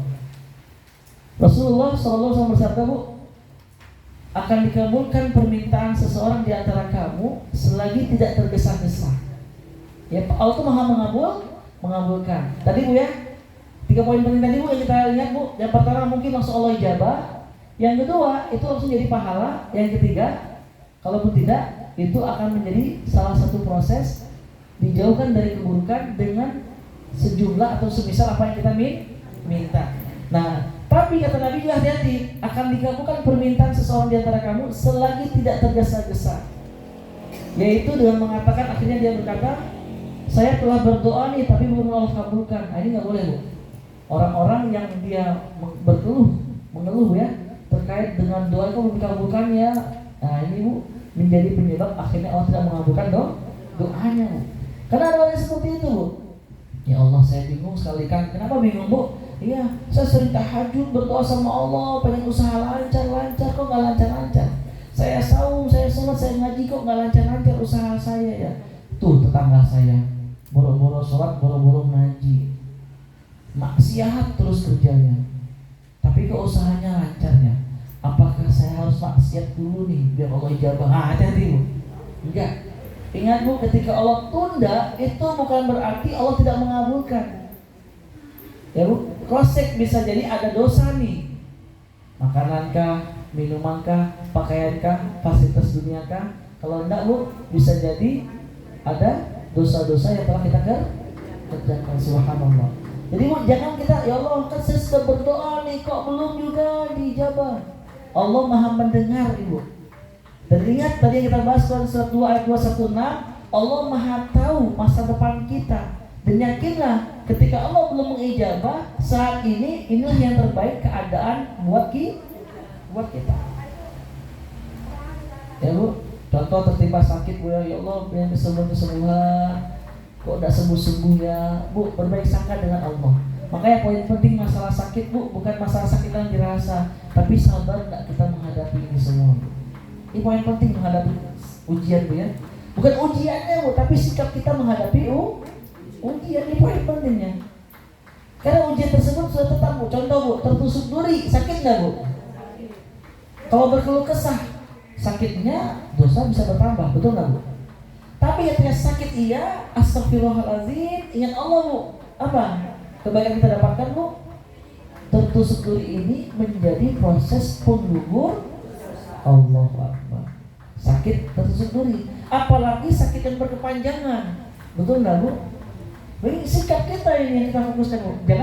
Jangan fokus dengan masalah, dengan masalah. Baik, izin Bu saya lanjutkan. Wah, masya Allah nggak terasa ini ya. Sudah jam 10, 11 lebih 10. Poin kelima, apa yang membuat Allah tidak mengabulkan doa kita? Yaitu hati yang lalai dan berpaling dari Allah. Rasulullah bersabda, berdoalah kepada Allah dengan keyakinan bahwa doa tersebut akan dikabulkan. Kemudian, dan ketahuilah, sesungguhnya Allah Ta'ala tidaklah mengabulkan doa dari hati yang lalai dan berpaling darinya. Lisannya nyebut Allah, ya Allah, ya Allah, ya Allah Bu, tapi hatinya Bu berpaling. Bagaimana gambarannya sederhana Bu? Ya, akan tercermin dari perbuatan. Harusnya Bu semakin sering berdoa, hati kita dan perbuatan kita harusnya tambah dekat kepada Allah Subhanahu wa Ta'ala. Dan kemudian Bu, saya sampaikan di sini Bu, perkataan Ibrahim bin Adham, seorang ulama, dia mengatakan Bu tentang apa sih penyebab hati yang lalai dan berpaling dari Allah, dan ini berdampak dengan Allah tidak mengabulkan doa-doa. Ada 10 penyebabnya. Yang pertama, kita mengenal Allah. Kita mengakui Allah sebagai Rabb kita. Kita mengakui Allah sebagai pemberi rizki, tapi kita tidak menunaikan hak-haknya Allah. Contoh sederhana Bu, banyak sekali para suami, ayah, kepala keluarga. Pagi-pagi dia pamit sama keluarganya, anakku, istriku, keluargaku, aku pamit ya pengen jemput rizki. Keluar dari rumahnya. Di depan laptop di siang hari Allah manggil, Allahu Akbar, Allahu Akbar. Kelak ya macam beres ya. Makanya mohon maaf kalau kita mendapati pasangan seperti ini, punten. Tanda kutip ya, jewer Bu. Jewer tuh suami. Dan katakan, Mas, wahai suamiku, tadi pagi kau pamit kepada kami ingin jemput rizki. Kenapa di siang hari yang manggil rizki manggil? Betul nggak Bu? Bukankah azan ini adalah panggilan dari Allah? Kok tidak segera memenuhi panggilannya? Bukankah yang ngasih rezeki itu adalah mengapa hak Allah tidak kita penuhi? Ini Bu, konsekuensi pertama kali. Kita mengenal Allah sebagai Rabb kita, sebagai Tuhan kita yang ngasih rezeki penguasa alam semesta. Tapi kok kita nggak menunaikan hak-haknya Allah? Ingat Bu, tugas kita di dunia cuma satu. Apa itu? Ibadah. Itu ada Bu, Quran surat 51 ayat 56. Coba kita lihat Bu ya. Quran surat 51 ayat 56. Surat 51 ada di kertasnya Bu? Ya. Yang pertama kita mengenal hak Allah, tapi dengan haknya Allah berfirman, surat 51 ayat 56 Allah berfirman, "Wa ma khalaqtul jinna wal insa illa liya'budun." Kata Allah, aku tidaklah menciptakan dan aku tidak menciptakan jin dan manusia melainkan supaya mereka mengabdi atau beribadah kepadaku, menyembah kepadaku, maksudnya ibadah Bu. Ya. Kesalahan terbanyak kita Bu, kita beranggapan ibadah itu mendalam masjid. Ya saudara, ada orang kerja di dalam masjid, ngomongkan batur, Bu, tong ngomongkan batur di dalam masjid. Berarti di luar masjid boleh dong? Enggak. Ya pas di luar masjid ketemu sama teman, Bu, tahu nggak Bu tuh, Ibu A tuh. Kenapa Ibu A? Iya, dia gini-gini ngomongkan batur. Diingetin sama Ibu C, Bu, tong ngomong sholat batur. Apa jawabannya? Baik atuh dalankeun ibadah. Salah. Karena kata Allah, tidaklah aku ciptakan jin dan manusia kecuali untuk ibadah. Berarti tugas kita apa Bu? Bagaimana pagi, siang, sore, malam, waktu yang kita lalui, tugas kita mengisi waktu-waktu ini dengan nilai ibadah. Bagaimana berdiri, duduk, dan berbaring keadaan kita bernilai ibadah? Bisa nggak Bu? Bisa sekali. Bagaimana caranya Bu? Ustaz, masuk kamar mandi ibadah kumaha carana? Ikuti Rasulullah. Ikuti Rasulullah Shallallahu Alaihi Wasallam. Rasulullah masuk kamar mandi kaki kiri atau kanan dulu? Keluar kamar mandi. So, kita selama ini alhamdulillah kumaha? Suka kiri. Oh, suka atau selalu? Oh, alhamdulillah. Bu, memakai pakaian atau memakai sendal, Rasulullah kanan atau kiri dulu? Melepaskan. Cik, betul. Kita selama ini masih alhamdulillah. Rasulullah minum tangan kanan tangan kiri. Berdiri duduk. Kita selama ini tergantung Ustaz. Kalau mau standing party mah Ustaz susah. Bu, kalau diundang standing party Bu bawa kursi sorangan di rumah. Kata yang ngundang, Bu, nah mau kursi udah salah, ada yang salah nyiapin kursi buat saya. Kalau enggak jongkok Bu. Ibu ngisiin kan? Ngisiin di mana? Anda nggak menghormati agama saya, gitu kan Bu? Ya, dia Rasulullah tangan kanan sambil duduk, nah, seperti ini Bu ya. Punten Bu, saya contohin ini Bu. Haus Bu. Ya. Bismillahirrahmanirrahim. Kalau nggak tahu ucapkan alhamdulillah. Bu, besar loh keutamaan memberikan minum kepada seorang itu Bu. Masih ingat Bu ya, pernah dengar kisah tentang maaf Bu ya, seorang pezina yang mana orang-orang menganggap wah ini mah ahlun nar, calon neraka, di neraka enggak? Karena maaf Bu, wanita itu kan zina. Sehingga satu waktu dia pengen bertobat sama Allah, minta ampun sama Allah, meninggalkan orang-orang sekitarnya Bu. Ketika pergi tiba-tiba kehausan. Dia haus mendapati sebuah sumur, pas mau minum dari sumur tersebut datang seekor anjing yang menyilurkan lidah yang menunjukkan anjing ini sedang kehaus.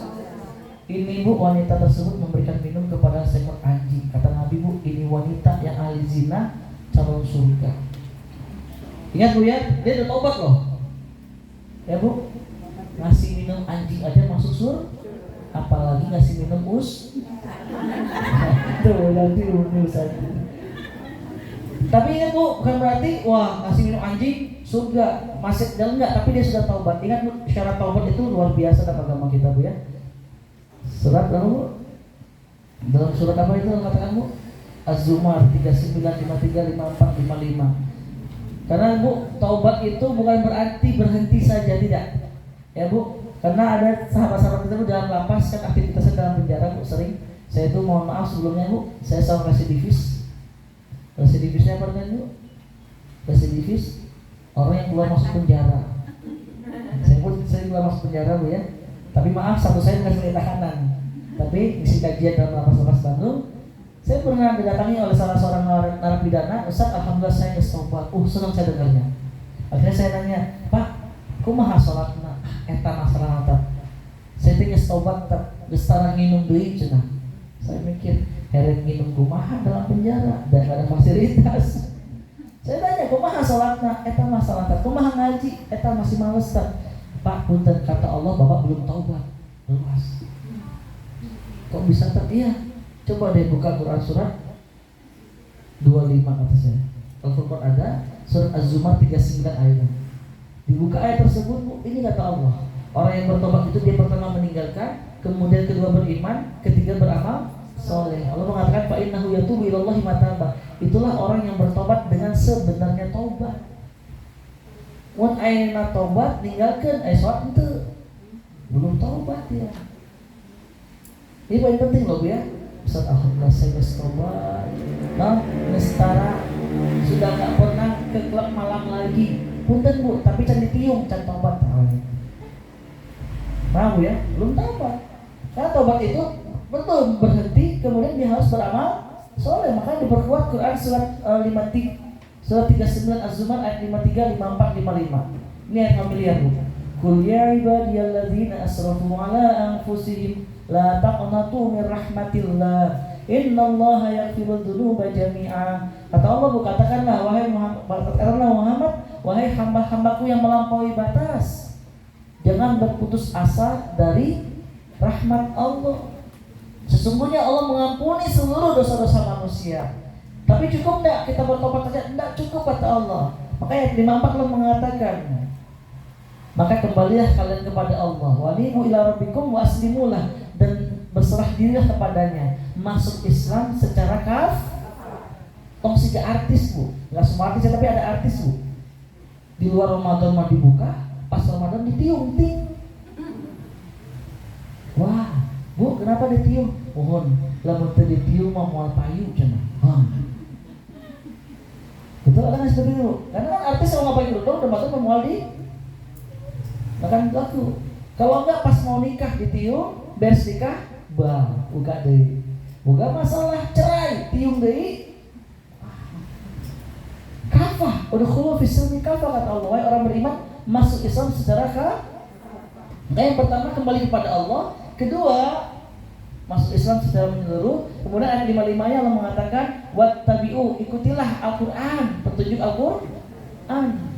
Makanya Bu, harus ada perubahan. Belum disebut dengan tobat sebenarnya tobat kalau hanya meninggalkan saja dan tidak hijrah, tidak berubah. Maksudnya yang dulunya malas harus mulai jadi rajin, yang dulu tidak pernah harus mulai melakukan, walaupun step by step, walaupun pelan-pelan.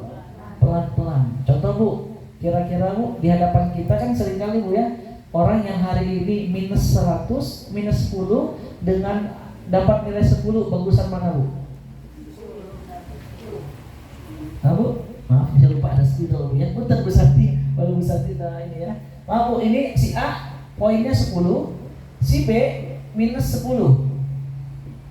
Di hadapan kita mana yang baik, A atau B? A. Minggu depannya si A jadi 9, si B minus 9. Di hadapan kita mana yang baik? Yakin B. Jujur, di hadapan manusia mana yang masih baik? Tetap A. Manusia tetap melihat A. Tapi di hadapan Allah Bu, A atau B? Apa yang membuat Allah lebih suka sama si B?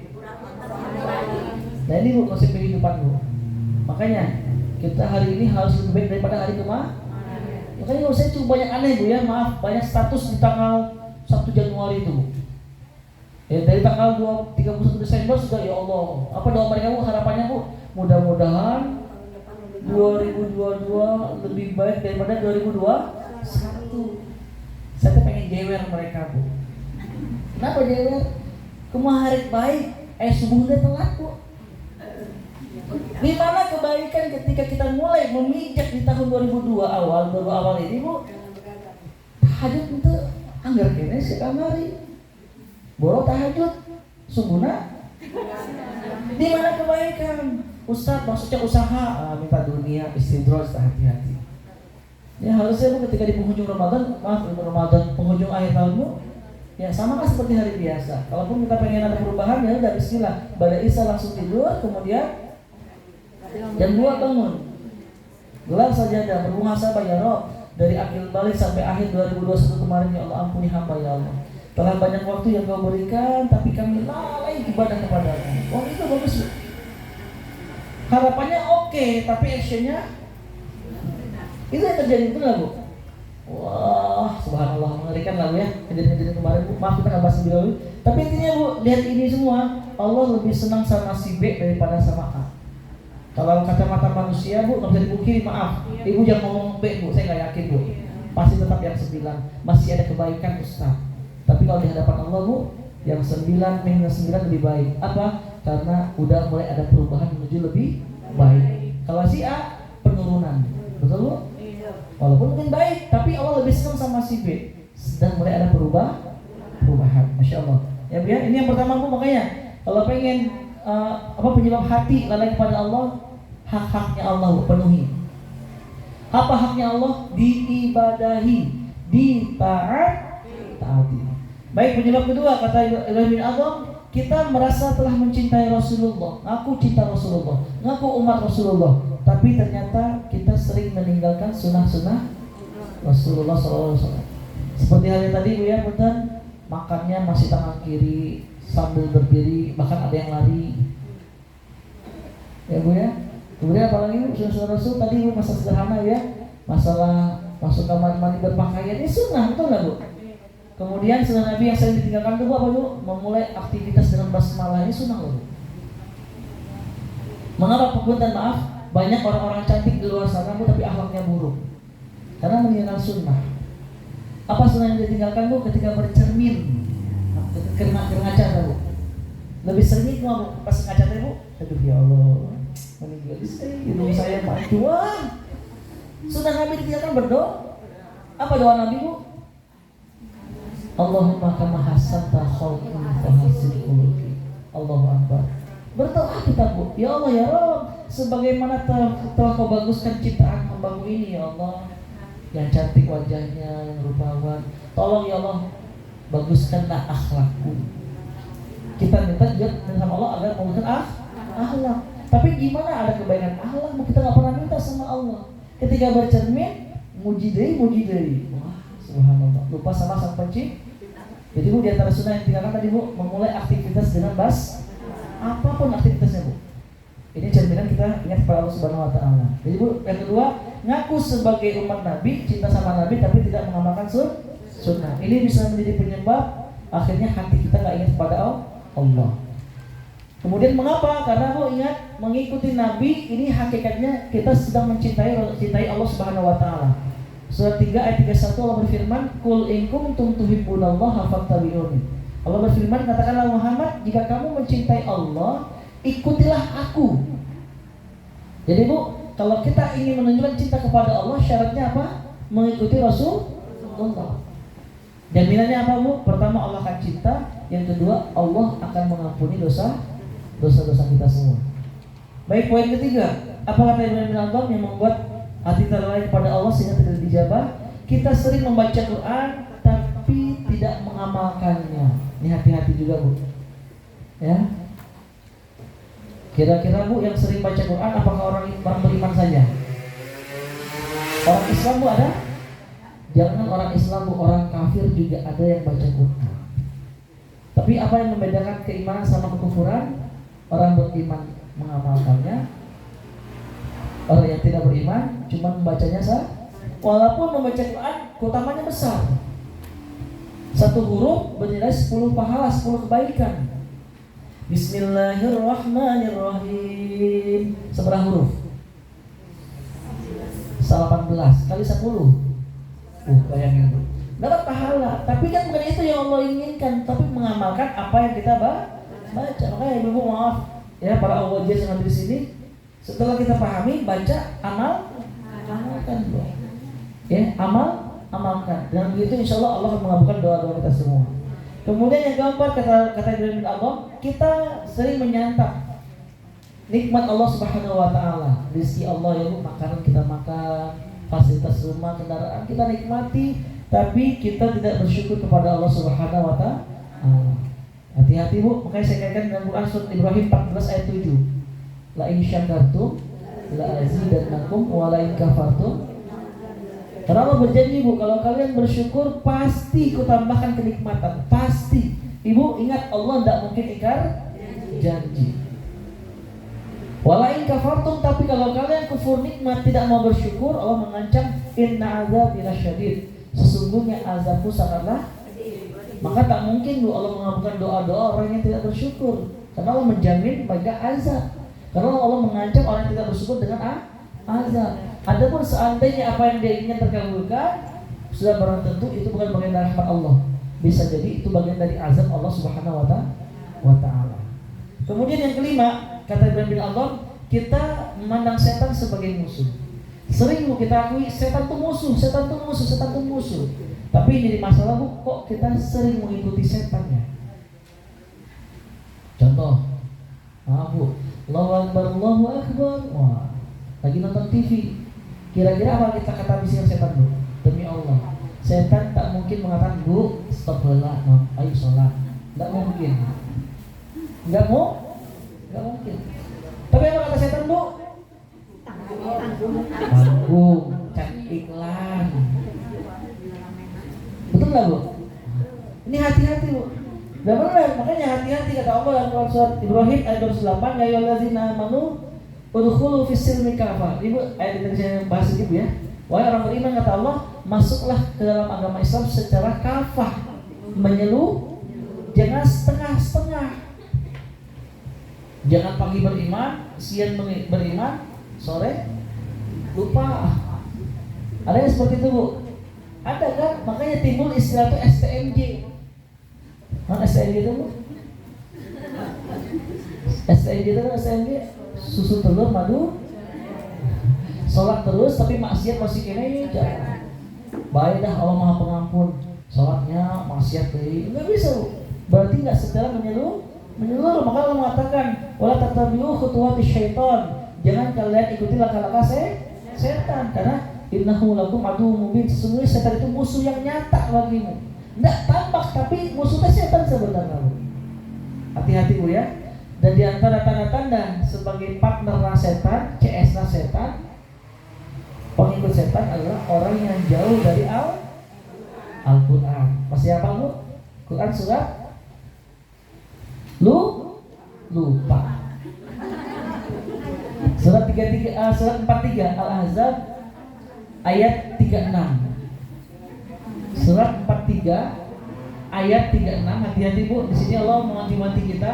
Allah berfirman, wa may ya'shu an dzikrir rahman, barang siapa yang berpaling dari pengajaran yang Maha Pengasih, maksudnya Quran, tidak pernah mau baca Quran, tidak pernah mau memahami Quran, apalagi mengamalkan isi Quran, kata Allah, nuqayyid lahu syaitana, kami biarkan setan menyesatkannya. Yang lebih mengerikan bu, di ayat-ayat Allah mengatakan fahuwa lahu qarin, maka dia akan menjadi sahabat karibnya setan. Apa arti sahabat karib bu? Sahabat dekat. Apa arti sahabat dekat? Balak, CS. Terus apa artinya CS? Soulmate. Apa artinya soulmate? Bahkan sampai timbul istilah bu ya, tidak ada lu tuh tidak rame. Betul nggak bu? Hati-hati bu. Karena Allah mengatakan siapa yang jauh dari Quran, CS nak setan. Bu, saya pengen nanya, kalau sudah jadi CS setan, kira-kira hidupnya penuh dengan ketaatan dah lo? Ya. CS, kan yang namanya CS itu teman dekat kita. Yang mana kalau kita punya masalah, lebih senang curhat sama CS, teman dekat. Dan kalau mendengarkan nasihat, kita lebih mau mengikuti nasihat dari teman dekat daripada teman biasa-biasa, betul nggak bu? CS soalnya. Dan lagi-lagi bu, ketika sedang asik main handphone, Allahu Akbar, orang haji, kamu mentadaburi, memahami apalagi mengamalkan, lagi main handphone, Allahu Akbar, nanti setan, halam karena azan, asik nih, mengerikan bu, subhanallah. Dan orang yang CS-nya setan sudah barang tentu hidupnya akan jauh dari kebaikan. Karena bu ingat, sifat setan itu buruk, tidak mungkin baik, nggak mungkin bu. Ibu lagi jalan, diomongin orang, nggak mungkin rasanya sabar bu, sabar, nggak mungkin bu. Tidak mungkin saya kita membisikkan kebaikan, pasti keburukan. Makanya ini poin kelima penting kata Ibnu Rajab, kita selalu memandang setan sebagai musuh, menyatakan setan itu musuh. Tapi yang jadi masalah, kenapa kita masih sering mengikuti bisikan? Hati-hati bu, ini poin kelima. Poin keenam, kata beliau, kita sering menyatakan bahwa surga adalah benar. Kita pengen masuk surga, pengen bisa. Tapi ini jadi masalah, kok kita nggak mengamalkan amalan penghuni surga ya? Nggak mau beramal untuk mau masuk surga ya? Padahal tegas bu, dalam Quran surah Al-Qari'ah surah ke-101 ayat 67. Fa amma man sakulat mawazinuhu fahuwa fi 'aisyatir radiyah. Apa artinya? Eta masalahnya. Oh, alhamdulillah hafal. Oh, enggak hafal boleh baca ya. Kata Allah, maka adapun orang yang berat timbangan kebaikannya. Kan di akhirat nanti bu, ada yaumul mizan, hari timbangan, ditimbang antara pahala dan dosa. Kata Allah, siapa yang pahalanya, kebaikannya lebih berat daripada dosanya, fahuwa fi 'isyatir radiyah, maka dia akan hidup dalam penuh kesenangan. Apa yang kita pahami, masuk surga. Jelas Bu, cara masuk surga perbanyak amal soleh. Makanya kata Ibnu Adam, kau membenarkan surga teh ada, pengen masuk surga, tapi yang jadi masalah kok enggan untuk beramal jadi amal menuju surga ya. Begitu pula sebaliknya Bu, yang paling ketujuhnya kata beliau, kita menyatakan bahwa neraka itu benar adanya. Kita nggak mau masuk neraka, tahu neraka itu panas, siksaannya perihnya luar biasa. Bahkan Nabi menggambarkan Bu, siksaan yang paling ringan dari penghuni surga itu ada sendal neraka. Ketika dipakai mendidih kepala kita, otaknya mendidih Bu, subhanallah. Mengerikannya luar biasa. Nggak mau masuk neraka, tapi pertanyaannya, kok amalan-amalan penghuni neraka masih kita lakukan? Contoh, boleh saya sampaikan dia masalah rumah tangga dia, ibu-ibu membantah perkataan suami, boleh nggak Bu? Dosa nggak? Dosa kecil, dosa besar. Tapi hati-hati loh, dosa besar loh Bu. Bahkan ketika ibu pagi ini tadi pagi sudah khatam Quran, sebelum ke taklim ke rumah Bu Santi tiba-tiba sudah sedekah 1 juta misalnya Bu ya. Sampai sini taklimnya luar biasa, sampai rumah kata suami, mah kayak kopi, si bapak mah atulah capek Bu, demi Allah Bu. Tiba-tiba suami tidur duluan Bu, maka sepanjang malam ibu dilaknat oleh para malaikat. Makanya Bu, biasakan sebelum tidur sampelnya suami, peluk suami, maafkan aku ya seandainya hari ini ada salah ucap, salah sikap kepada aku. Karena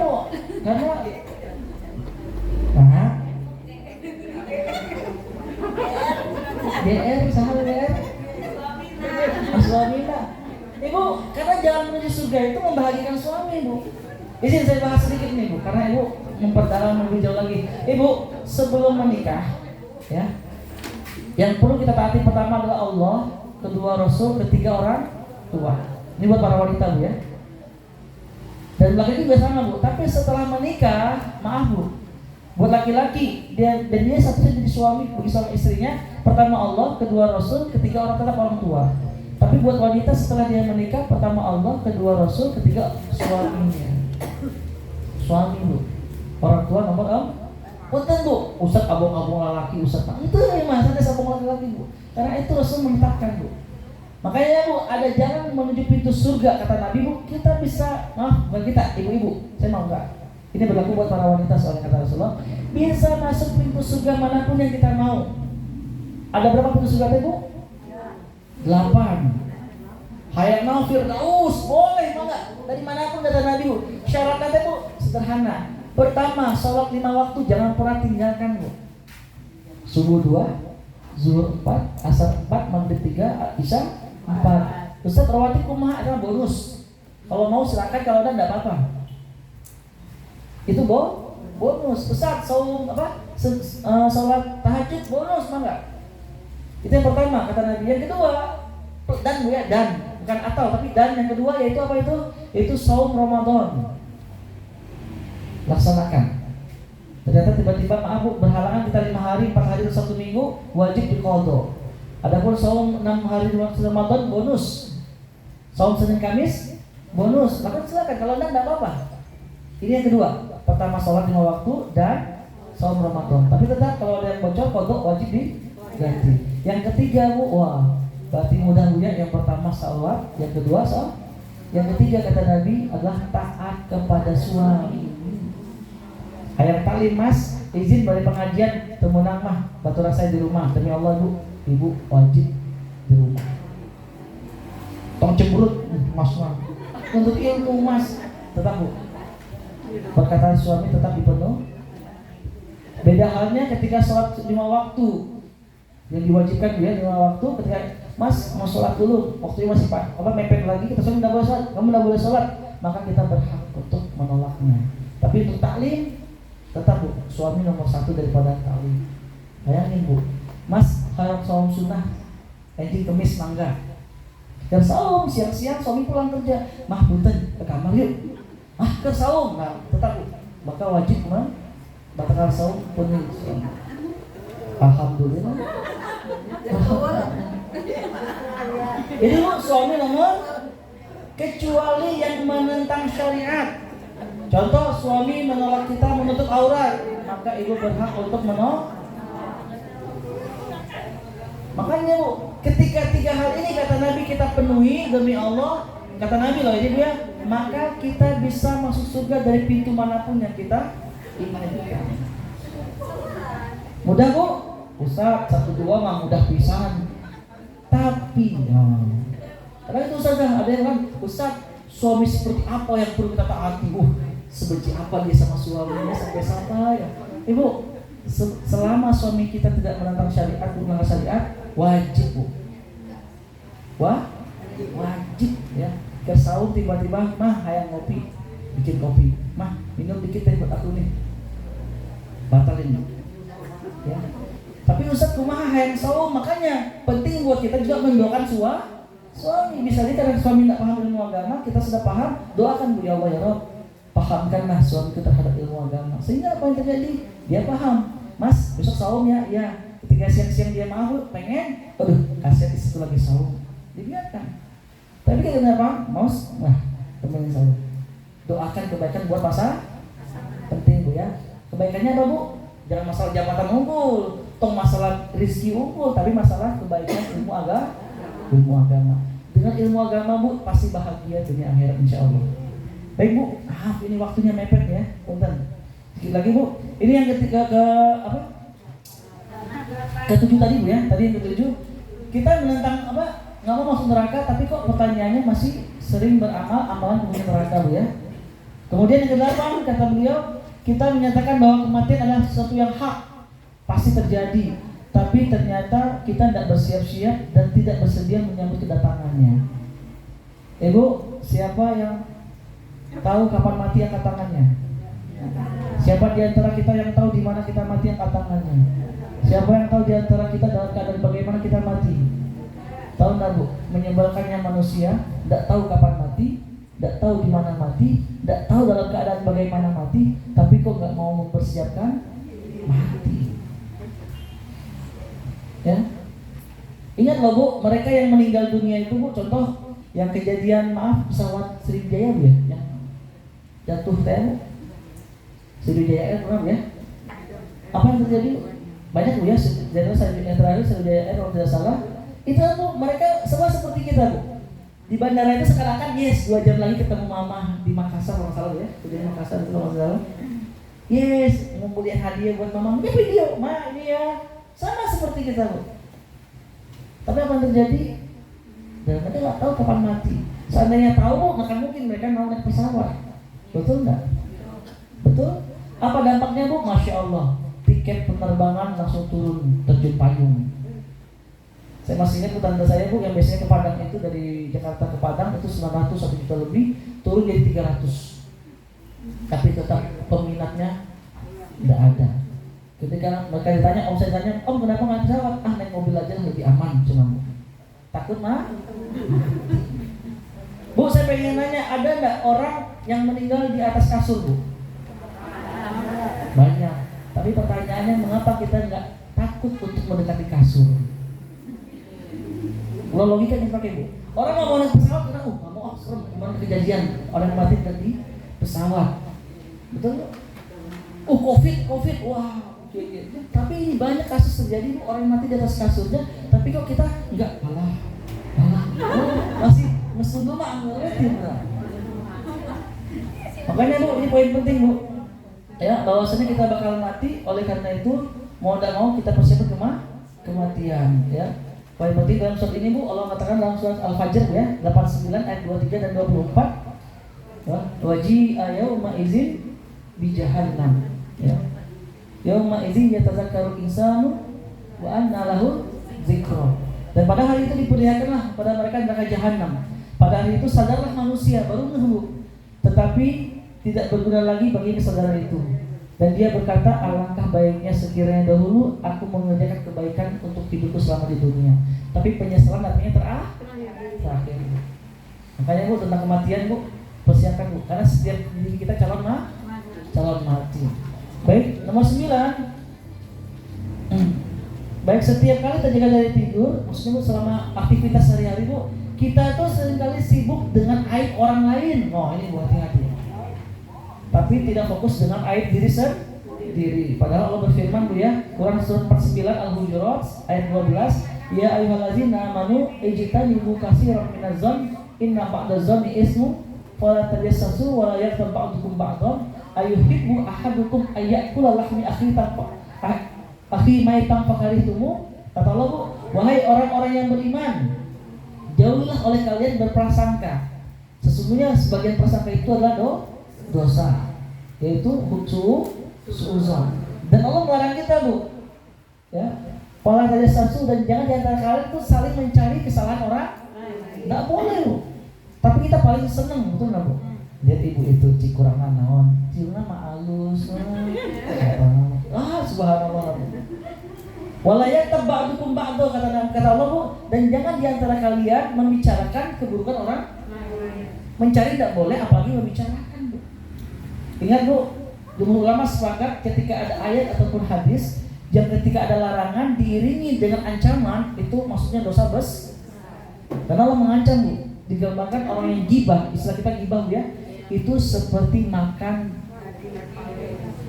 daging bangkai saudara sendiri. Maaf ibu-ibu, di sini ada pencinta ayam Bu, ayam goreng ada suka, ayam bakar ada. Oh, sebenarnya maaf nih saya ngomong tentang ayam karena sebentar lagi makan sih. Ibu mohon maaf. Seandainya ini ada ayam yang sudah lama mati atau istilah kita tiren, udah banyak lalat Bu, kita ambil, cuci, digoreng, mau dimakan dah Bu? Dibakar. Ibu ayam goreng loh ini Bu. Dibakar Bu. Kenapa enggak mau? Karena tiren. Betul? Ibu, siapa di antara kita yang mau punten maaf? Maaf, kenapa kita enggak mau Bu? Karena ayam tiren, kita maunya ayam segar, betul enggak Bu? Ayam yang baru disembelih, apalagi yang bismillah dulu, kemudian masih segar kita goreng atau kita bakar, itu kita mau. Pertanyaan selanjutnya Bu, siapa di antara kita yang mau makan maaf daging manusia yang masih segar Bu, masih hidup loh? Saya minta dagingnya dikit Bu. Orangnya masih hidup Bu, yang punya daging ini Bu, masih hidup. Saya minta dari ikhlas, alhamdulillah siap. Siapa yang mau? Baik Bu ya. Siapa yang mau daging manusia goreng, bakar? Tidak mau. Bu masih segar loh. Oke nggak mau, oke deh. Pilihan kedua Bu, ini manusia udah lama mati, banyak lalatnya Bu, saya bersihin, saya goreng, saya bakar. Ada yang mau? Cik atuh Ustaz lah, manusia yang segar aja tidak mau, apalagi yang sudah lama mati. Betul Bu, kita nggak pernah mau, tapi dosanya Bu mirip kalau gambarkan. Orang yang membicarakan keburukan orang lain itu seperti makan bangkai saudara sendiri. Ini yang namanya Ustaz punten. Tapi ini benar Ustaz terjadi, itu yang namanya gibah. Gibah itu membicarakan keburukan yang sudah pasti dilakukan Bu. Karena itu Bu ya, Bu, punten lah Bu, ini mah saya ngomongin batu Bu, sanes Bu. Tapi siapa mah kira-kira eta Bu. Gibah. Kalau fitnah lebih kejam lagi, kata Rasulullah Al-Quran, al-fitnatu asyaddu minal qatl. Fitnah itu adalah Bu, membicarakan keburukan orang lain yang belum pasti kebenarannya. Itu fitnah. Itu lebih kejam daripada pembunuh. Ingat Bu, hukum membunuh dalam agama kita Bu, membunuh satu orang itu dosanya sama seperti membunuh seluruh manusia. Makanya maaf, dalam agama kita tidak dibenarkan yang namanya jihad bunuh diri, tidak ada. Bom bunuh diri itu tidak dibenarkan dalam agama. Karena membunuh satu orang itu sama dengan membunuh seluruh manusia. Ibu, Masya Allah, agama Islam itu agama toleransi yang paling tinggi Bu. Dalam perang pun Rasulullah mengancam, melarang para sahabat pertama membunuh wanita, kecuali dia emang sedang berperang juga. Kedua, membunuh anak-anak. Ketiga, ini Bu, toleransi agama kita juga, agama kita dilarang membunuh orang yang sedang bersembunyi di tempat ibadah mereka. Makanya saya paling sebel Bu, mengatakan Islam itu nggak toleransi. Udah, kata siapa? Mengerikan Bu ya. Tapi intinya apa Bu? Stop, jangan membicarakan aib orang lain. Stop Bu, ya. Karena hati-hati Bu, ini termasuk dosa besar dan ini biasanya jadi hobi Bu. Betul Bu. Cari tarik saldo orang lain apa ya. Ibu, si ibu kemarin sedekah bu, tapi sedekahnya nyicil. Jadi pas kurban bu, kurban ibu itu mah kurbannya lebih gede tuh abi, tapi kredit bener. Hanger bu, nggak seneng orang seneng. Ini hati-hati bu, ini pertanda ada penyakit hati yang kita kenal dengan hasad. Apa artinya hasad? Dengki, tidak senang melihat orang senang, bahagia lihat orang sengsara. Subhanallah. Jangan bu, ini bukan cerminan seorang muslim. Muslim itu bu, ketika melihat saudaranya sakit, dia akan merasakan sakit juga. Ini bu. Kata Nabi, al-muslimul muslimin kalbunyan yashuddu ba'duhum ba'dun. Satu muslim dengan muslim lain itu seperti satu bangunan saling menopang, saling mensupport. Ketika ada yang kurang, saling menutupi kekurangannya. Allahu Akbar. Inilah kebahagiaan jadi orang muslim yang benar. Baik bu, yang terakhir kita lihat kata Ibrahim bin Adham yang ke-10, kita sering mengantarkan jenazah hingga liang lahatnya atau liang kuburnya, tapi kita tidak pernah mengambil pelajaran dari peristiwa itu. Di antaranya bu, yang Quran ayat yang saya sampaikan, Quran surat ke-3 ayat 185, kullu nafsin za'iqatul maut. Setiap kita pasti mati. Kita bakal mati bu. Dan maaf bu, keyakinan kita, ini akidah kita bu, jangan samakan dengan agama lain. Agama lain ada yang berkeyakinan orang yang mati itu ada istilah reinkarnasi, betul? Ada di antara mereka beranggapan enggak ada kehidupan lagi setelahnya. Maka nggak mempenghirup kene, sok bebas. Enggak bu. Dalam agama kita Quran surat 62 Al-Jumu'ah ayat 8 Allah berfirman, "Qul innal mautal ladzi tafirruna minhu fa innahu mulaqikum summa turadduna ila alimil ghaibi wasyahadah fayunabbi'ukum bima kuntum ta'malun." Katakanlah wahai Muhammad, hai manusia, kau kematian yang kau selalu lari daripadanya. Bu, sifat manusia itu adalah menghindar dari kematian. Betul nggak bu? Betul? Coba kita buktikan firman Allah ini bu. Kalau lagi jalan kaki, pilihnya bu tengah jalan, sisi jalan, atau di trotoar? Kenapa nggak di sisi jalan bu? Takut keserempet. Kenapa takut keserempet? Kenapa nggak di tengah jalan bu? Kenapa takut ketabrak? Takut mati. Betul nggak kata Allah bu? Betul nggak? Jangankan diri kita, terhadap orang yang kita cintai pun kita takut kematiannya. Anak sakit, bawa ke dokter. Kata dokter, bu maaf, ini harus ke rumah sakit, segera ke rumah sakit. Kata rumah sakit, bu maaf harus operasi. Berapa biaya dok? Sekian ratus juta. Mohon dok, operasi. Saya siap jual rumah saya, jual mobil saya, jual aset saya. Yang penting anak saya. Apa yang kita takutin bu? Takut mati. Betul? Bahkan dulu, maaf nih para wanita di luar sana, mungkin ibu-ibu juga ya. Keriput dikit, poles. Ameh naon bu?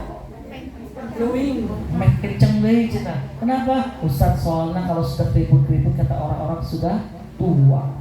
Kalau sudah tua teh sudah bau. Ibu yang ngomong ya. Saya tahu. Intinya apa bu?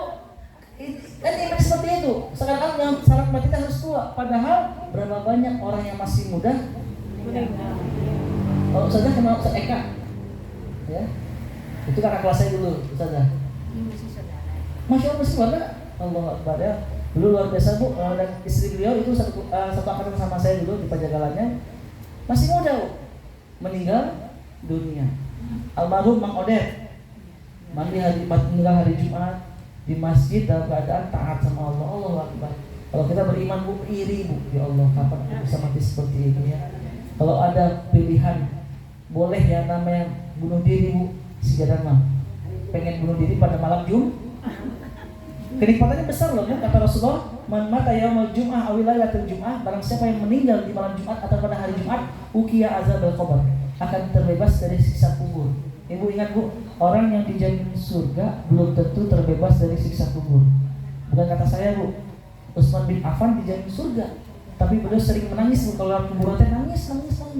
Sering Nabi membangga-banggakan surga Utsman itu untuk jadi ahli surga. Tapi sahabat tanya, wahai Utsman, mengapa kau menangis? Karena Rasulullah itu menjamin itu cuma surga doang, tapi belum menjamin terbebas dari siksa kubur. Mang Odet bu, pada siang hari Jumat.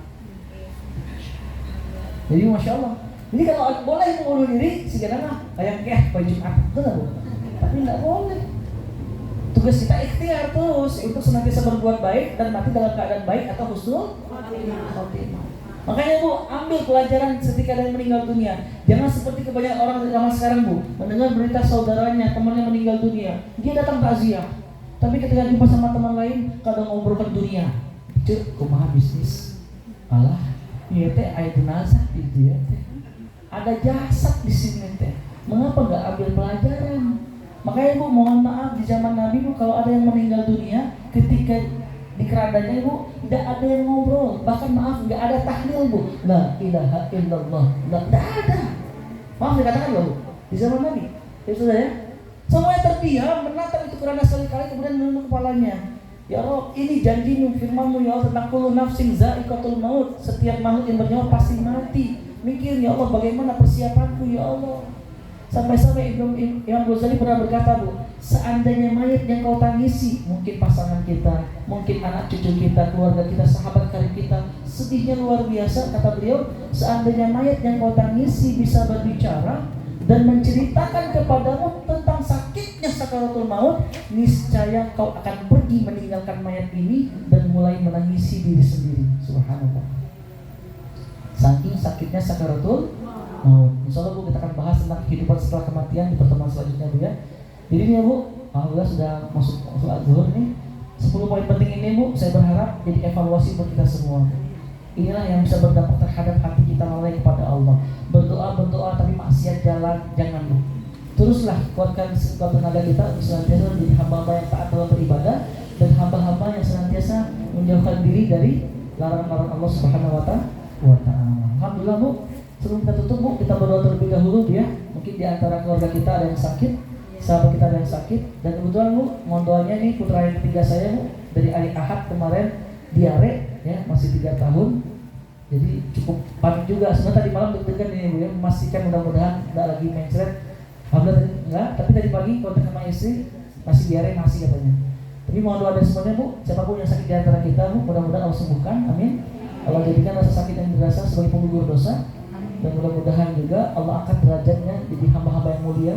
Allahumma rabbanas azhibil ba'sa ishfi anta syafi ya Rabb, la shifaan illa shifauka, shifaan la yughadiru saqaman wala alaman. Dan juga di antara kerabat kita, sahabat karib kita yang sudah meninggal dunia, baik mungkin orang tua kita, ya, pasangan kita, anak cucu kita atau sahabat karib kita, kita doakan juga mudah-mudahan mereka semua di alam barzahnya senantiasa dijauhkan dari siksa kubur, amin.